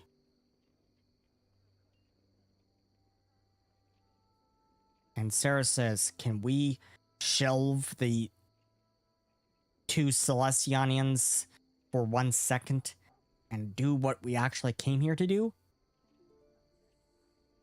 Well, I was going to tell them. They're looking for the. They said they're looking for the Black Ages, right? Ages, right? Yes. Yeah, the Black Ages. Isn't that what? Why? Will something bad happen if you like say their name? No, the Black Ages is an No, like artifact. Zolgoth. Yeah, Zolgoth. Well, will he like know if you say his name? No. He's not He's- Bloody Mary.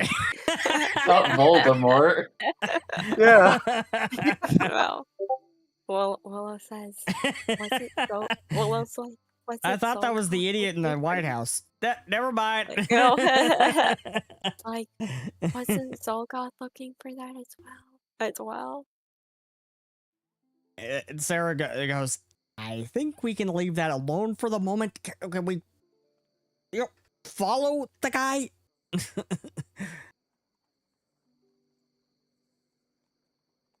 Well, Willow's wait.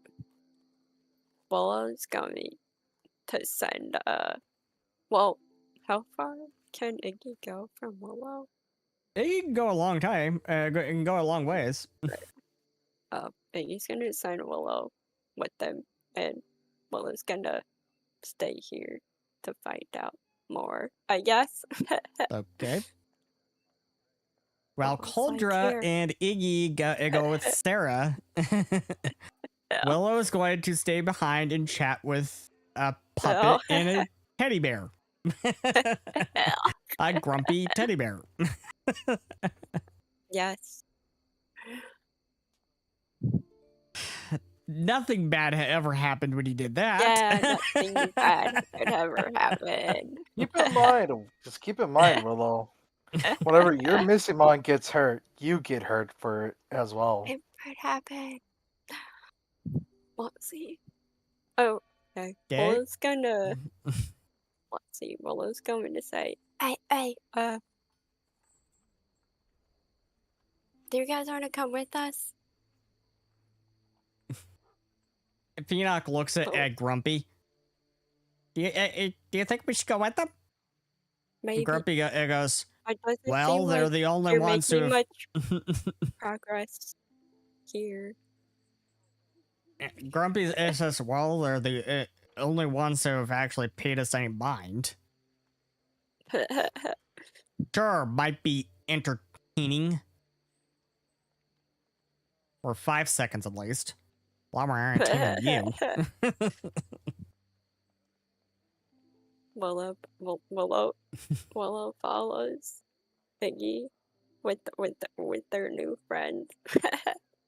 Okay.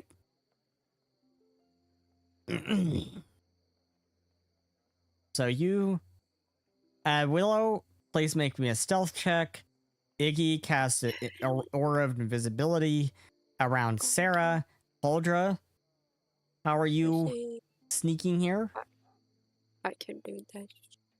Well, he's not great at such, but can he go across the rooftops? Would that help improve his chances of being hidden? Sure.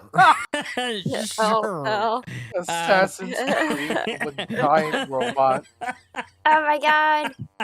No! um, I'm going to hey, start like that. Ubisoft, I think we have your No. an idea for your next Assassin's Creed game. No. Did you story pointing to a Nat 1? No, they haven't. Or No, So- I Did you got an at one. and are you story pointing it? Yeah, Please, yeah. please I'm do. Torching it. It's like, Please do. like, Please. It's like, yes. The one thing Willow's good at, they failed. Failed. So yeah, between his quick climb, quick jump, catfall, an acrobatic God. performer, and rolling landing. He can easily navigate rooftops.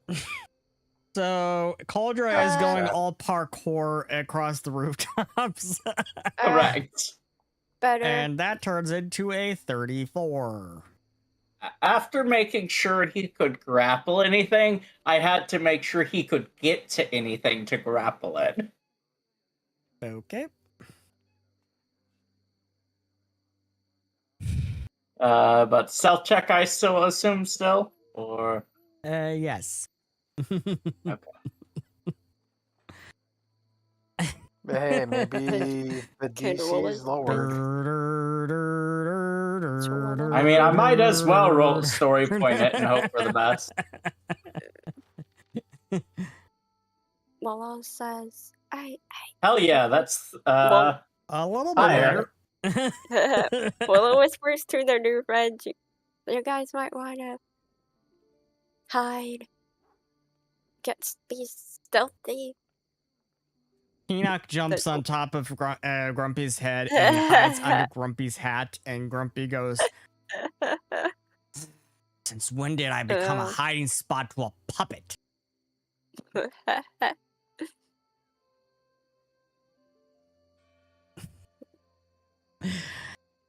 And back to you guys, who are sneaking around a campaign office. Yes. What are you doing? Dare I ask? Oh. After I looked at this, I think I'm just gonna.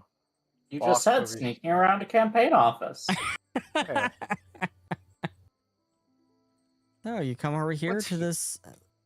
Over here on this desk, you see.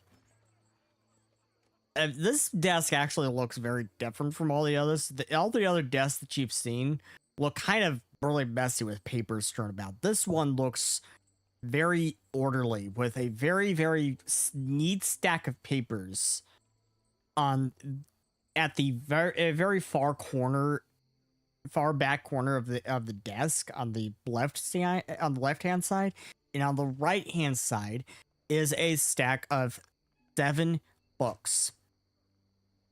And as you actually look at the stack of papers, there are exactly 70 sheets of paper.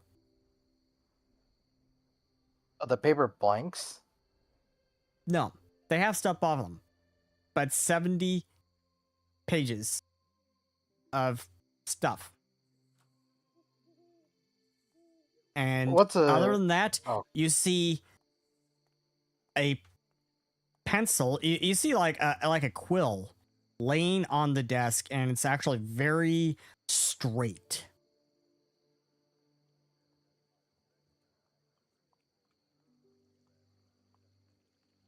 Huh.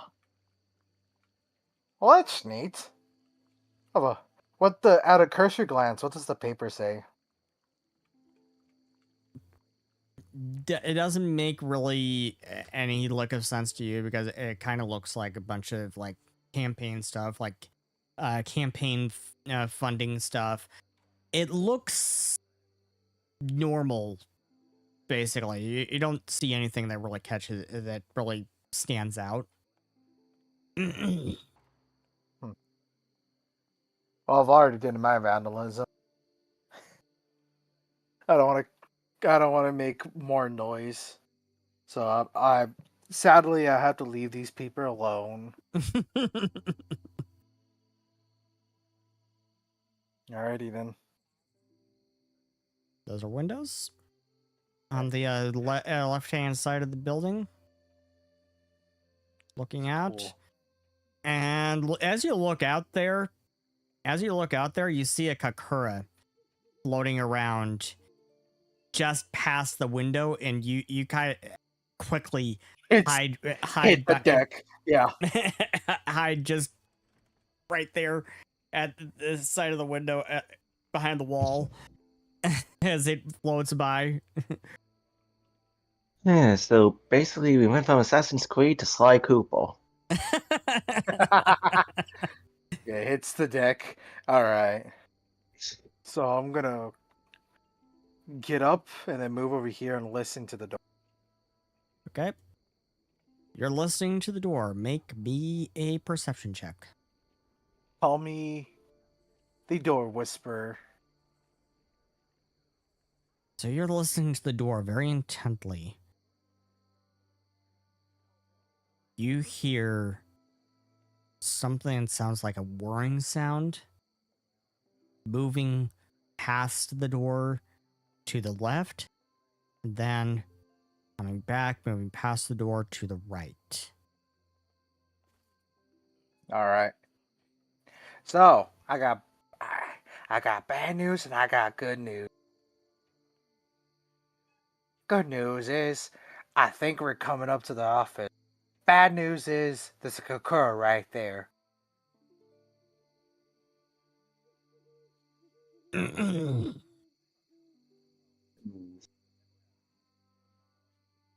And Rasha says, "Ooh, this is exciting." As long as we don't get caught by it. That's what's so exciting. I have a silly question for you, Seth. Sure. My lovely GM. Sure. Is it possible to imprint somebody, to essentially steal somebody's Mystimon by imprinting them, their Mystimon to your side? No. Okay. So that plan's out. Wouldn't you have loved to have a Kakura? Well, my plan was to imprint the Kakura so that way, hey man, it's out of the way now. Oh, okay, so you effectively wanted to hijack it. Hijack and make it ours, and then there's another one, do the same thing with that one. It essentially, depending how many Kakuras there are, I would end up with that many Kakuras. It's like that scene where that one character goes to the Savari zone and they come back with a bunch of that bull. Yeah. I'm not Just name wow. dropping anything. I'm not name dropping. But if you know, you know. You know. Okay. So, how do you want to handle this? But still, So- any ideas? Yeah, Twilight, Ada. Are these creatures able to detect things by magic at all? Do we know, or is it really just looking? That's a very good question. Make me a religion check. Okay. I got a religion too. Is it just only for Bastille? You can make a religion check too if you want.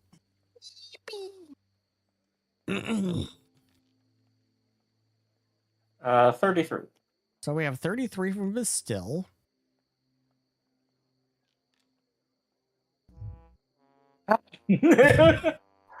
Rat, I am you very half tempted to pull this off myself. Rat, you think that they only have the ability to detect psychic energy. And I think I'm going to go ahead and use my story point on this. I got a 33. Y'all can chill. Actually, yeah, fair enough. Like, the 33 could just play. So Rat seems intent that it seems anti-Rasha. This is like, y'all need a 15 or higher to pass me. Maybe chill a little. I believe in you. And It's like, Rasha seems to be moving to open the door. Slaps his hand. Slaps his hand away. It No. slaps their hand away. They're non-binary. Bad. Oh, sorry, my bad. Slaps their hand away. No, bad. Listen, you got a plan. But it'd be so got a much plan, fun. Rasha. It'd be so much It fun. could. Yeah, you know what else is fun? You know what else isn't fun? Dying. Do you want to die? No. Yeah, see? Raja comes up behind Aerodel comes up behind Raja. And this is what I've been telling you. Listen, I'm all for going gung-ho, because, like, we've gone in here with no plan whatsoever, but I kind of want to leave. I don't want to die here. There's some stupid person's place. And plans get us in and out without getting caught or killed. I mean, Aronel, we kind of came in here without no plans whatsoever. Can I get a question to my knowledge question? Oh, yeah, sorry, go ahead. Sorry. Go ahead. Wait, You're so trying the- to know if they can detect magic. Yes. They can. Or They okay. can? Oh, that's scary. So wherever they're shining their light on will pick up on magical stuff as well. Yes. Got it. But there is a range to it. There is a range to it. Do I know that range? You think it might be about 30 feet. How high up is it flying? Kakuras tend to fly about 10 feet off the ground. In here, you think it might be about 5 feet off the ground. Okay. So Earlier, you saw that there was a Kakura flying past the window, and you're on the second floor, so they can fly up pretty high. Yeah. Here, I might have one other thing I can think of. Listen, the only other idea I got is I just go in there, do my rogue thing, and sneak attack it to death. Killing it's a possibility, but I think I've got one other option. I just have to find it. Well, we do know that they're attracted to noise. And now that we know that they're also attracted to magic.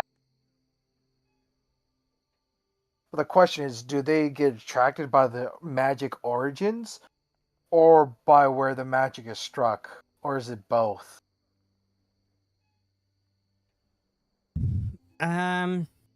It's detected from the point of origin. So it's based on what the point of origin is. Oh. So if we open the door and then one of you guys stands all the way over here, right? Because all it has, it's like... It's a 30-foot range, so but still could be like over here and cast a spell. Yeah. But what about like spells that take up an area?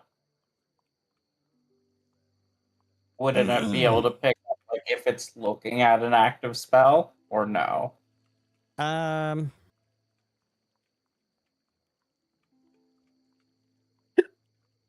It detects it when it's cast, because there's a burst of energy when the spell is cast.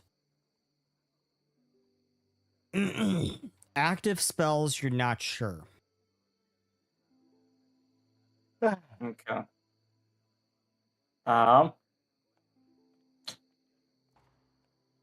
Do they understand languages? Make me another religion check. Odd if only had Makoto. Makoto, why did you not want to go steal stuff? Religion.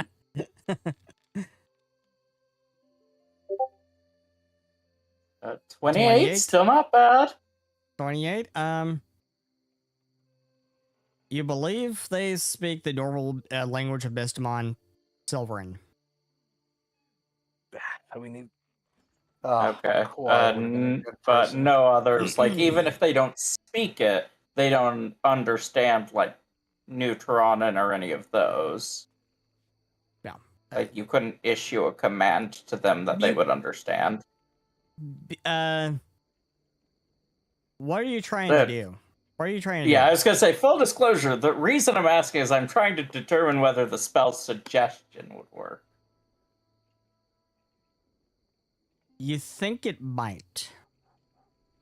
Because my idea is I just suggest that it knows we're supposed to be here. It has no reason to alarm anyone that we've come and gone from this place. Okay. How long does it last? How long does it last? The spell itself can last up to 1 minute, but it will still believe it afterwards. So as long as we've gotten out of sight, it'll have no reason to alarm after that minute passes. If it critically fails, that lasts an hour. So we just gotta get through the room, and like out of its sight line in that minute of time. Yeah. Before it starts questioning, before it sees us and would question the command at all. Yeah, okay. I also have that Rat Junior plan of sending him in, and then just like it just make a noise, distracting, and Yeah. we can all sneak by. So thank you for protecting my son. Other idea was let me find it. Because, like, I could cast invisibility, but he'll be able to pick up on it, because I would be, like, whoever's going through would be the point of, well, I mean, I could cast on others, and I would still be the point of origin of it casting, but that doesn't get me through. Otherwise, if we know the direction we're going, I can just cast Safe Passage and just put a hole in the wall in whatever direction we're trying to go to, and we could skip this room.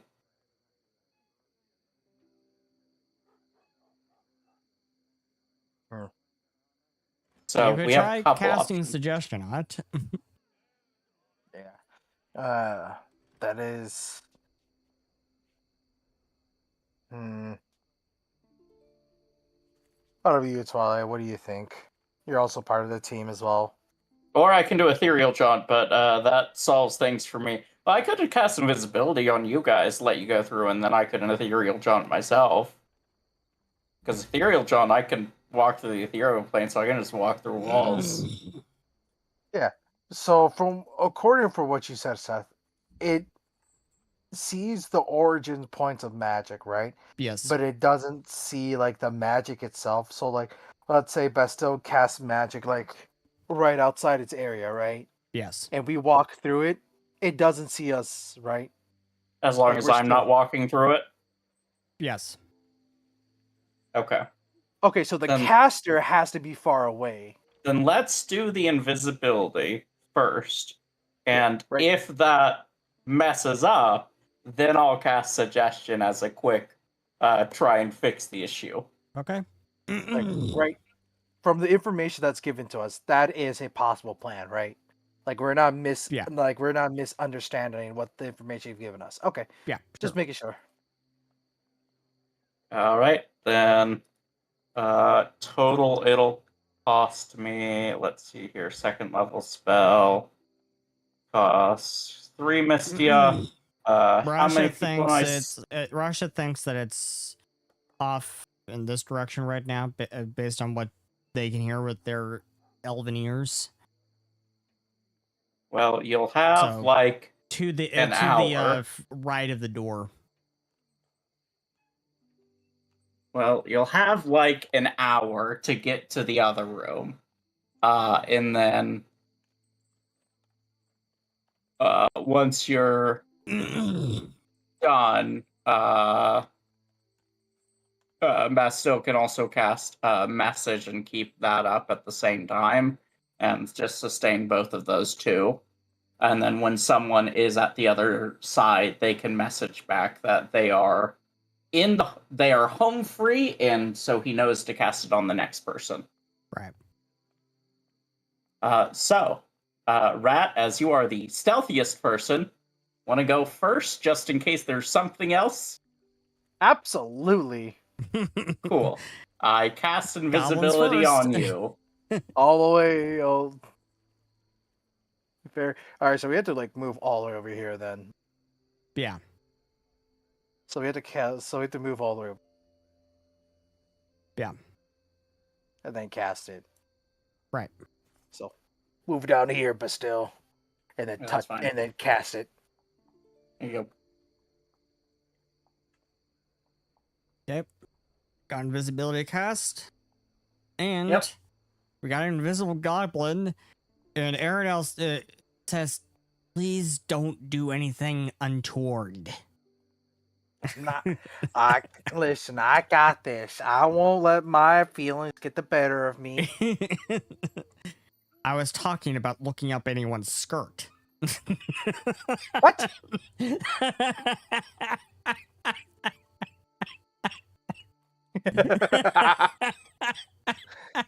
With great power comes with great responsibilities. Absolutely. Why would information related to this person be up someone's skirt? Okay. I'm invisible now, right? Yes. So do I have to like drag? Do I have to drag it on the effect onto me, or am I just like? You're fine. You're fine. Okay. Okay. I'm gonna open this door then.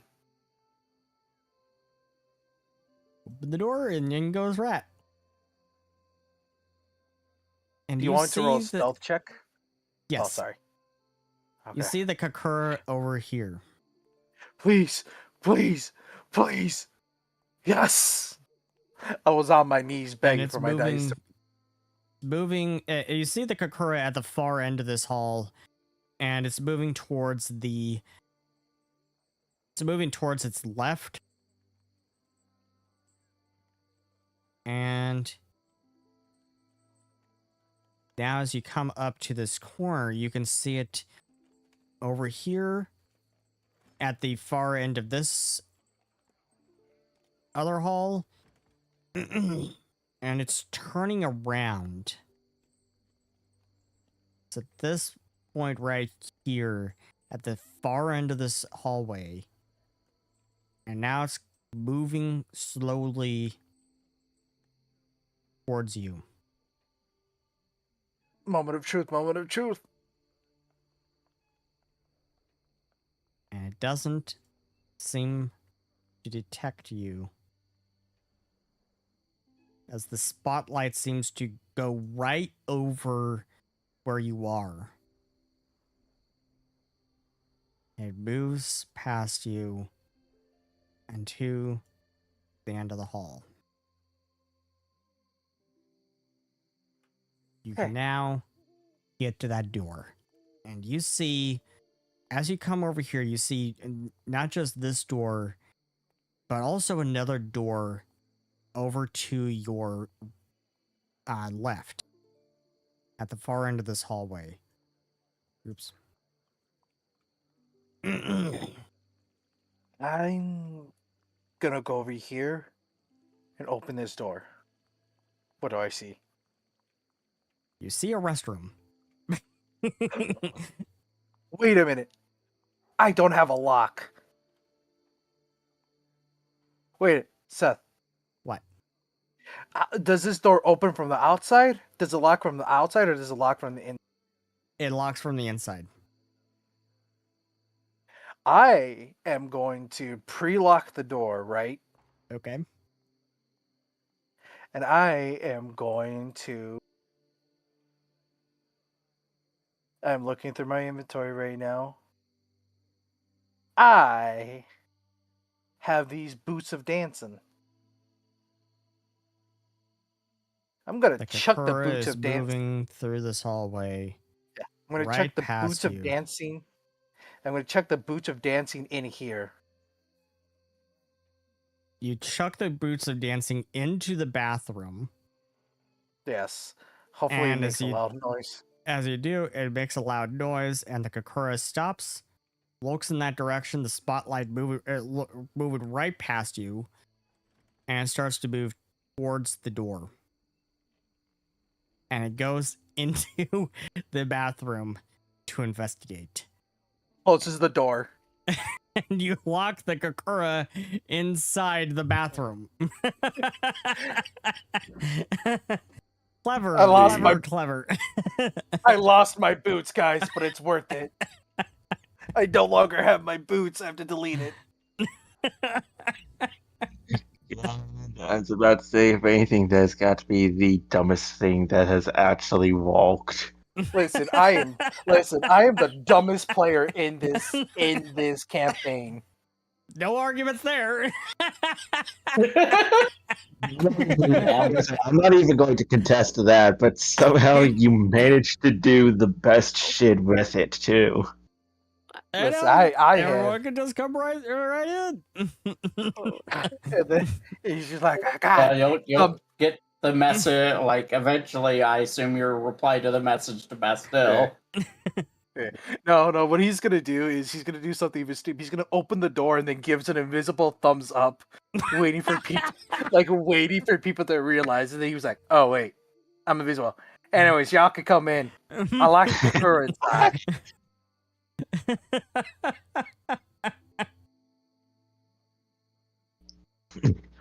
Okay, so that happened.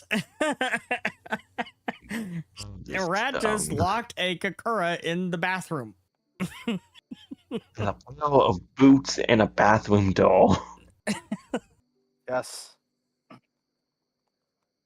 Like, if anything, that place sounds like something you would heal right out of Assassin's Creed. Yes. Oh, even play Hitman. That'll even play Hitman. Yes.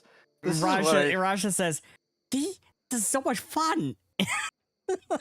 Yeah, absolutely. This was playing in my mind when I did this. By the way, I posted it in Wayfinders. That was playing in my mind with a stupid idea. All right, so I'm gonna go over here to this door and I'm gonna listen in. Okay. Make me a perception check.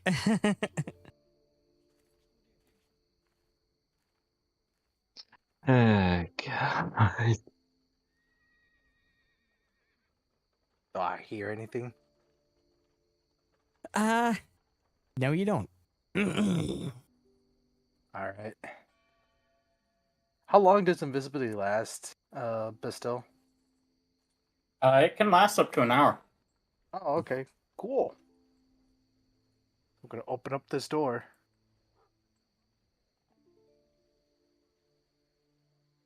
Okay.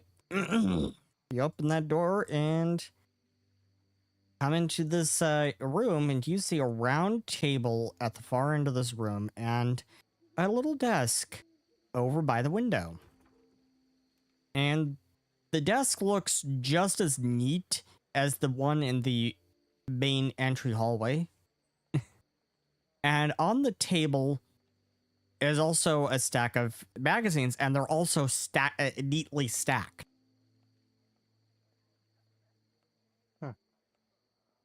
Okay. And at the far end of this room, you see another door. So many doors. Why do we have to have so many doors?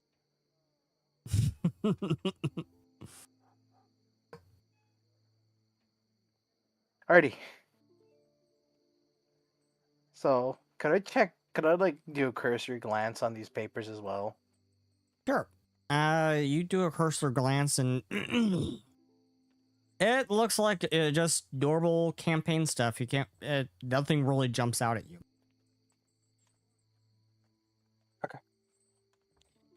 Okay. I am the master of doors. I am no wait. What? I am the lord of the doors. Wow. Or however that goes. I forgot how that meme goes. Lord of the Doors. 33. Listen, I've been listening to these doors. I speak door now. You don't hear anything. Alright, guys, I'm gonna open the door. Okay. We won't be directly behind while he's going through each door because he's invisible and we aren't. So, let him scout out the things Okay. first. Yeah, This looks like somebody's office. And at the end of this, at the far back of this office, you can see a big desk. Bigger than all the others. Looks very ornately crafted. And actually, it's made out of marble.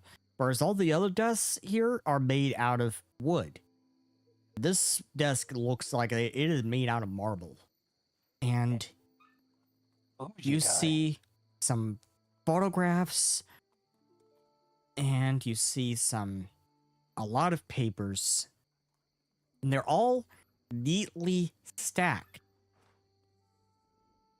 I would like to look at this photograph. Yeah. Yeah, I'm gonna actually take out the photograph of the young gal stole. Okay. I'm gonna look at the one on the desk. Are they similar? Yes. Okay, perfect. Different So photos that's of the same girl. Okay, so this is probably this dude's daughter or whatever. And I just yoinked a picture of her. Perfect. Okay. Anyways, I'm gonna pocket the photo. Okay.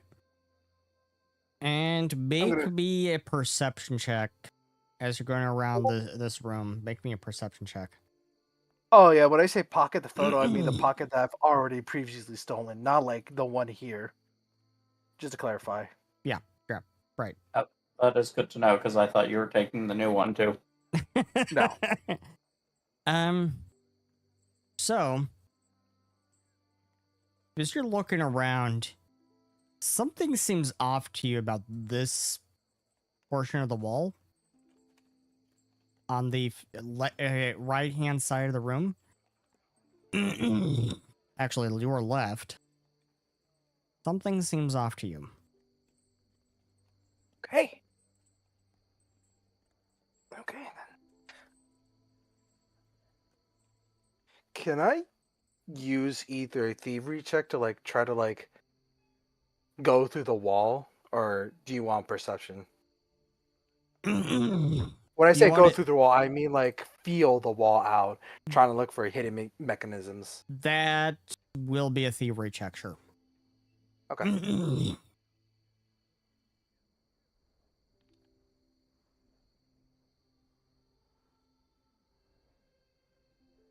You find something that seems like you're feeling along the wall, and it feels solid up until you feel like something feels like a panel, and you click it, and it opens up, and behind it is a small safe. But the safe is locked with a code lock. I'm going to do something that's never thought of before. Remember the photo of the Galvarin? I'm gonna turn it around and see if there's anything written behind it.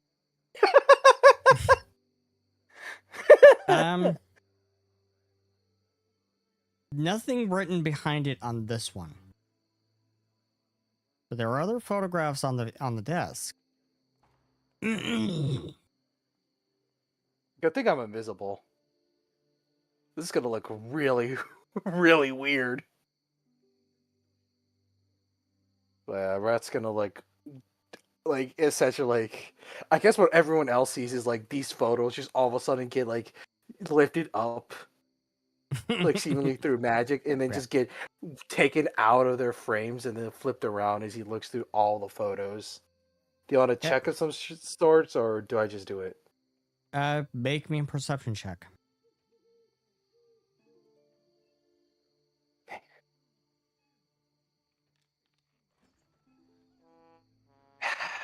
You might want to story point that.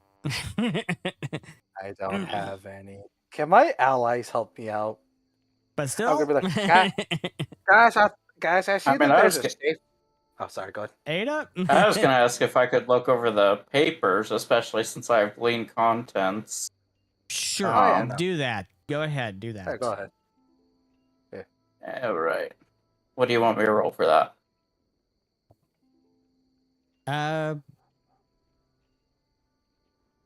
Perception? Okay.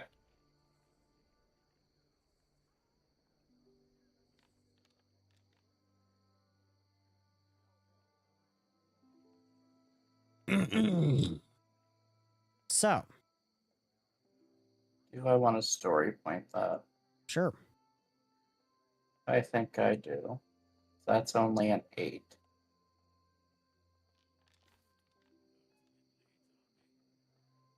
$37. There we go. So, you're looking through the papers. You don't really see anything that jumps out at you.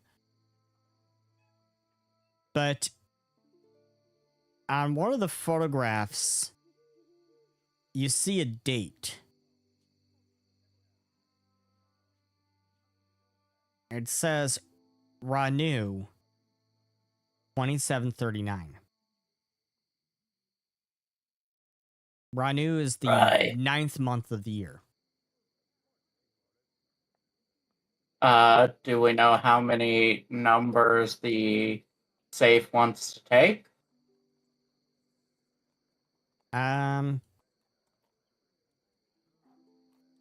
Does Rat want to take another look at it?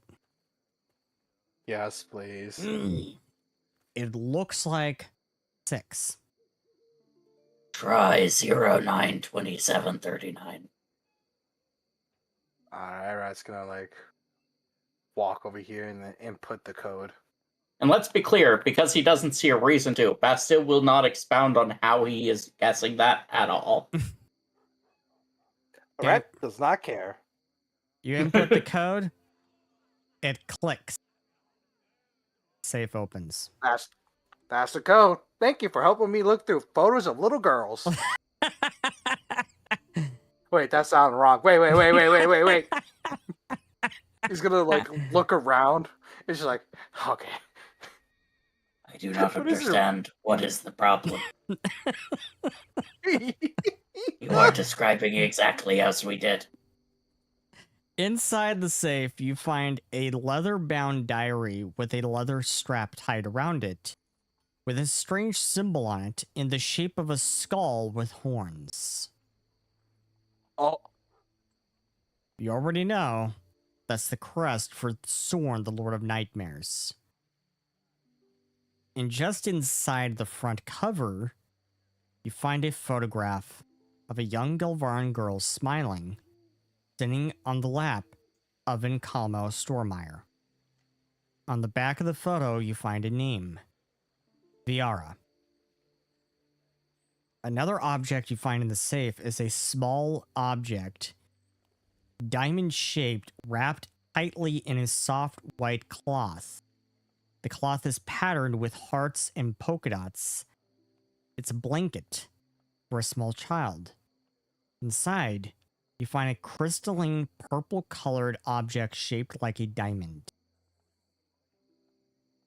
According to the journal, the object is a Valimdrone.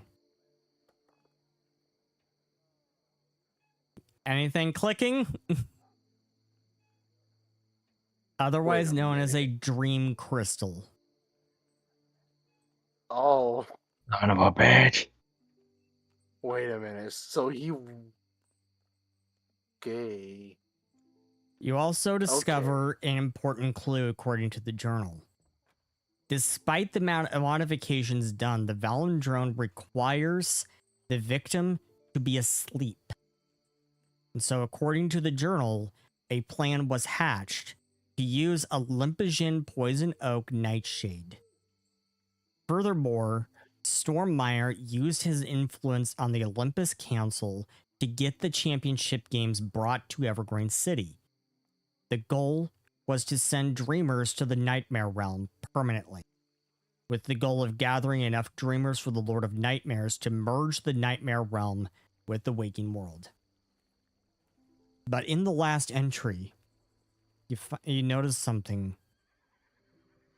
It says, Viara, I do everything that I do for you. It has all been for you. For so long, I blamed the Goblerns for your deaths. But I was wrong. They weren't to blame. They were your friends. And they tried to save you. Now I wonder if anything I have done has ever been right. If any of This it motherfucker. is what you would have wanted. How I miss you so much. Sorn promised to give you back to me. I really trust him to keep his word. Please forgive me, Viara.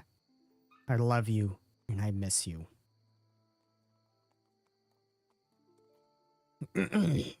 And Yeah. meanwhile,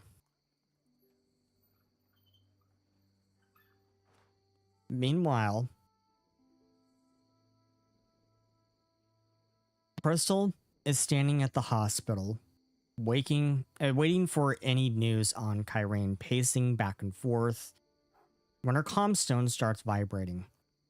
She answers it. A few moments later, Koi, Ira, and Elsa, who are in the cafeteria, suddenly hear Crystal scream at the top of her lungs, "You lot are insane! I don't care about the motto of the championship games. I don't care about the spirit of it all. People are going to die, and it will all be on your hands. Croson is not stopping for your closing ceremony. Zolgoth is not stopping either, and an army of undead is preparing to march for Evergreen City right this second. Do you want that on your hands?" A moment passes, and then history will remember you lot as the idiots who did nothing when warned of a catastrophe. Goodbye. Moments later, she comes into the cafeteria, where Koi, Ira, and Elsa are all sitting at a table, sipping coffee and eating sandwiches. No one else in here. Bad news, says Ira, is not even looking at her, just smirking at Koi. Other than the world being filled with morons, the usual, says Crystal, scoffing as she marches over to a counter, grabs a bottle of Acaran ale, and she pops it open and downs the whole thing. The Games Commission are refusing to cancel the games. Oh yeah, I told them about Croson, about Zolgoth, and the 3 bodies found outside of town, and even the undead army. They claim the spirit of the games is to unify the world, and they don't want to incite a panic, she says, rolling her eyes. Like I said, morons. Want me to freeze the Games Commission, says Ira. Crystal looks at her for a moment, and then, as entertaining as that would be, I really don't want another organization pissed off at me. No, pissing off the Magi Guard on a daily basis, that's the only entertainment I need. She says, as she downs another bottle of Acaran ale. Elsa looks at her, and then back to the other girls. This one has gotten herself tied up with very strange people. This one likes it, she says. When you're a counselor, I think you'll be one of the few politicians I actually like, says Crystal as she walks out of the room. Now let's see if I can find someone who can tell me something good today. And to be continued. Next time on Mystimon Saga Hidden Archives. If you enjoyed today's show, how about you do us a favor and drop us a like and a comment and maybe consider subscribing? We'd also love for you to join our community of both Pathfinder 2e lovers and Mystimon Saga fans on our Discord. Catch our next episode live in 2 weeks on Thursday, or you can catch us on our podcast coming sometime later this summer. Thank you, and we will see you next time. Bye. Donate to the Ko-Fi. Donate to the Ko-Fi. Donate to the Ko-Fi. Pronounced coffee. Coffee. The bit is for the bit. It's for the bit.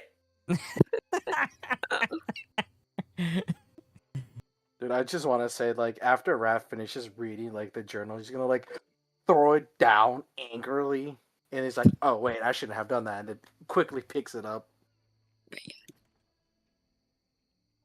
Yeah, that's. It definitely explains a lot, doesn't it? Yeah, so you're telling me this dude's kid like had a Goblin friend. Something happened to her, but he mistook them like trying to help her as them harming her. Yes. It's just like brother, Yeah. my guy. And it seems from the journal I entry. knew he kidnapped his competition. And it seems from the journal entry it appears to you like he feels like he's made a mistake. Apparently. Well, I think he's got bigger mistakes he's been making. Yes. Yeah. Obviously. Like capturing. Obviously. Like kidnapping his main opposition. Yeah, dude, that's... Oh, I don't care about that. I just care about him blaming my... You still need to go to the Nightmare Realm to rescue that opposition. No, that's fine. All that I'm matters trying is to figure rescuing my out if people. those. I'm trying to figure out if those two creatures Willow found are the enemies or not. I'm like, They're obviously not. No. because if they're looking for that and Zolgoth's looking for it, if they're not the enemy, then I don't know. Willow Well, doesn't know we what will to find think, out so what's going on with that next time. Willow's just like, Willow's just thinking like, I'm gonna like keep your friends close. It's like basically. Yeah, we will find out what is going on with that I'm just like, next what? time. By the way, Seth, I knew for like... So did you put that bathroom there purposely for that stupid plan of mine? Or is that just coincidence? If you really want to know, I didn't actually make any of that map. I didn't actually make it myself. I added a little generator generate it for me. It's okay, that's cool. So that bathroom there was just in coincidence. Yes. So that's cool. I lost my boot, but it was worth it. Gosh. It was very clever. That was very clever. It's established that like these things are attracted by noise, and I'm glad that... Listen, I'm so glad that I didn't have to sacrifice my son to them. I'm glad for that too.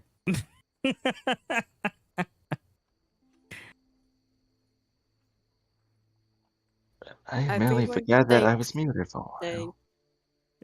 Today's session was I'm pretty sure I'm pretty sure everyone's thinking it's like, why is Willow wasting their time with like these two idiots? It's like, well, one of them is clearly an idiot. The other one just seems like a grumpy teddy bear. You guys say that, but you hang around with Rat. I don't know, Willow. I don't know. In Willow's mind, they think that they could be like of some help. Yeah, Dude, you have that- Peanock the puppet, and the other one is Grumpy Belly. Nice. Yeah, but I was about to say, I'm likely going to tune out for the night because it is It is coffee late. getting late for me. It is late, yeah. Yeah. Good night. Yeah, I gotta pass the fuck out for Good night, work. mate. Good night, everyone. Good night. That's in the Good night, sky. Makoto. Yeah, I'm going to bed. It's 12:30 and I'm still not feeling well. Yep. Good night. Get well soon. So, Have a nice night. Bye. Nice time. Thanks for pushing yourself. yeah, see y'all next time. See you next time. Yep. Today's session was amazing. I am glad you had some. Yeah, I'm glad you had a lot of fun. I had a May lot of had, fun writing it. Yeah. Hell yeah. Dude, May was white girl wasted.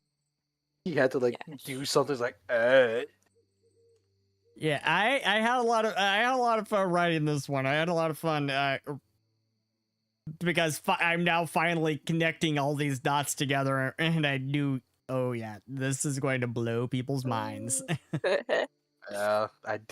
Listen, I didn't think she would be captured by the opposition because like that's just too obvious, right? Yeah. Like that was. I think But that was our main. sometimes the obvious is Also throws the you. answer. Sometimes the obvious is the answer. Because I think when not Flora, Lady what's her Fiore. name? Lady Fiore, thank you. Was captured. I think one of our first people that we investigated was Stormweller. Stormwheeler? Stormmeyer. Yeah, Stormmeyer. Stormmeyer. If a Mystimon has like a name, are they imprintable? Mm. Well, I don't know. How I guess. Owned Mystimon are not imprintable. No. Well, I don't know if they're owned. I mean, they have names, so I guess. Like. Oh, you're asking the car. Oh, Reaprus. If it's No, not if it's Reaprus. The ones oh, that Karakura? will encounter the dumb one. Or they're the Orson play- and the they're Puffet, Peanock and Grumpy Yeah. Belly. They are people. Yeah. They are Oh. those are people. Oh, they're people. Oh, I thought they were Yeah. Mystimon. Nope. Oh, No, okay. they're Not people. Mystimon. No, Oh, okay. their Pathfinder names is Oh. Poppet and Awakened Ew. and Awakened Animal. No. Grumpy Belly is an ancestry called Orsine. What's the Go other check it guy's out name? on the site. What's the other Okay, guy's cool. name? I keep forgetting. his Grumpy name. Belly and Peanock. Yeah, Peanut. I know for a fact that Peanut is a Orsines pop. also have an alternative name, Tender Bears. Tender bear. Orsines are a jolly and peaceful and caring people found in the Oh. unspoiled wilds of Celestion. They treat all strangers as though they are lifelong friends, offering food and Oh. shelter and drink without hesitation. In disputes, they will fiercely defend their friends. Small ursid creatures living on Celestion alongside the Igla and Puffets, Orsines, or otherwise known as Tender Bears, approach the world with care and thoughtfulness. They place a great deal of value on family, friendship, and of course, food. Lots and lots of food. As well as drink. Their favorite Except holiday involves all of the Okay. above in equal proportions. They love to sleep Alright. and will doze for days and days on end. Oh, wow. And in the event they make a new friend or want to express their affection, they stuff their pockets with tons of potential gifts. Though they are Oh. creatures of peace and love, when friends or family are threatened, they are fiercely protective, and they make a living being an annoyance. They make it a living being an annoyance to those Yagla who find them Oh. irritating. Indeed, if they know their antics drive someone nuts, they will do all they can to annoy them as much as possible, sometimes to a fault. Tender Oh, bears man. are known and infamous for their love of food, particularly fish, nuts, fruits, root vegetables, and of course honey. Lots and lots of honey. Bakers across Celestion attempt to recreate their pies and honey cakes. Tender bears will have 6 meals throughout the day, but brunch is the most sacred. It is traditionally eaten outside under the sun while seated upon a special ceremonial blanket placed over the ground. This meal is accompanied by music and karaoke. They love karaoke. All guests are expected to bring something to pass or share and to sing in the karaoke. And then the event is concluded with a leisurely afternoon nap. So, that's what That's amazing. Orsine's are. Except this That's one cool. seems awfully grumpy. Yeah. What Why is what it happened to Grumpy you? Bear? I guess we shall They're find out. they're Yep. they're the black sheep in the family. By the way, that heist Seth was amazing. I'm glad you had some I fun. had a lot of good. Yeah, not a lot of stealing, but I feel bad. I kind of stole his daughter's picture, but I feel like that's gonna be a good thing Yeah. to have. Yeah. Yeah, Alright, it thanks for definitely running, adds Seth. a lot of context behind his actions. Yeah, definitely. Because I thought he was just like, generic bad guy. Yeah. Turns out He finds he's reasons. turns out he's he's a grieving father that just like Yeah. wanted to blame something. Yeah. I'm like, fuck, man. Now I feel bad for hating him. Yeah. It was Hey, just that this. was It was just a bad. tragic accident, and he made it out to be something that it wasn't. No. Yeah, which makes me feel bad. But then again, like, has he like actually like done anything bad to like Lawrence other than just say that his like campaign is like to like get rid of them? Like he's like, has he done like essentially like essentially let's say like if there's a Lauren beggar on the streets, like would he just like ill, or would he just kick him? Like something like that. You're not sure, you haven't actually seen any of that, but he's Fair enough. definitely spread some nasty conspiracy theories. Yeah. Okay. Yeah, thanks for running, Seth. I had a lot of fun. I'm gonna Yay. go to bed. And yuck. All right. Yay. Good night. Take it easy, you two. I Have a nice night. Good night, Ducky. Goodbye. I want to find out more about Willow's new friends. They're You'll find out more next time. next time. And good night to everyone. And thank you for watching. Good night.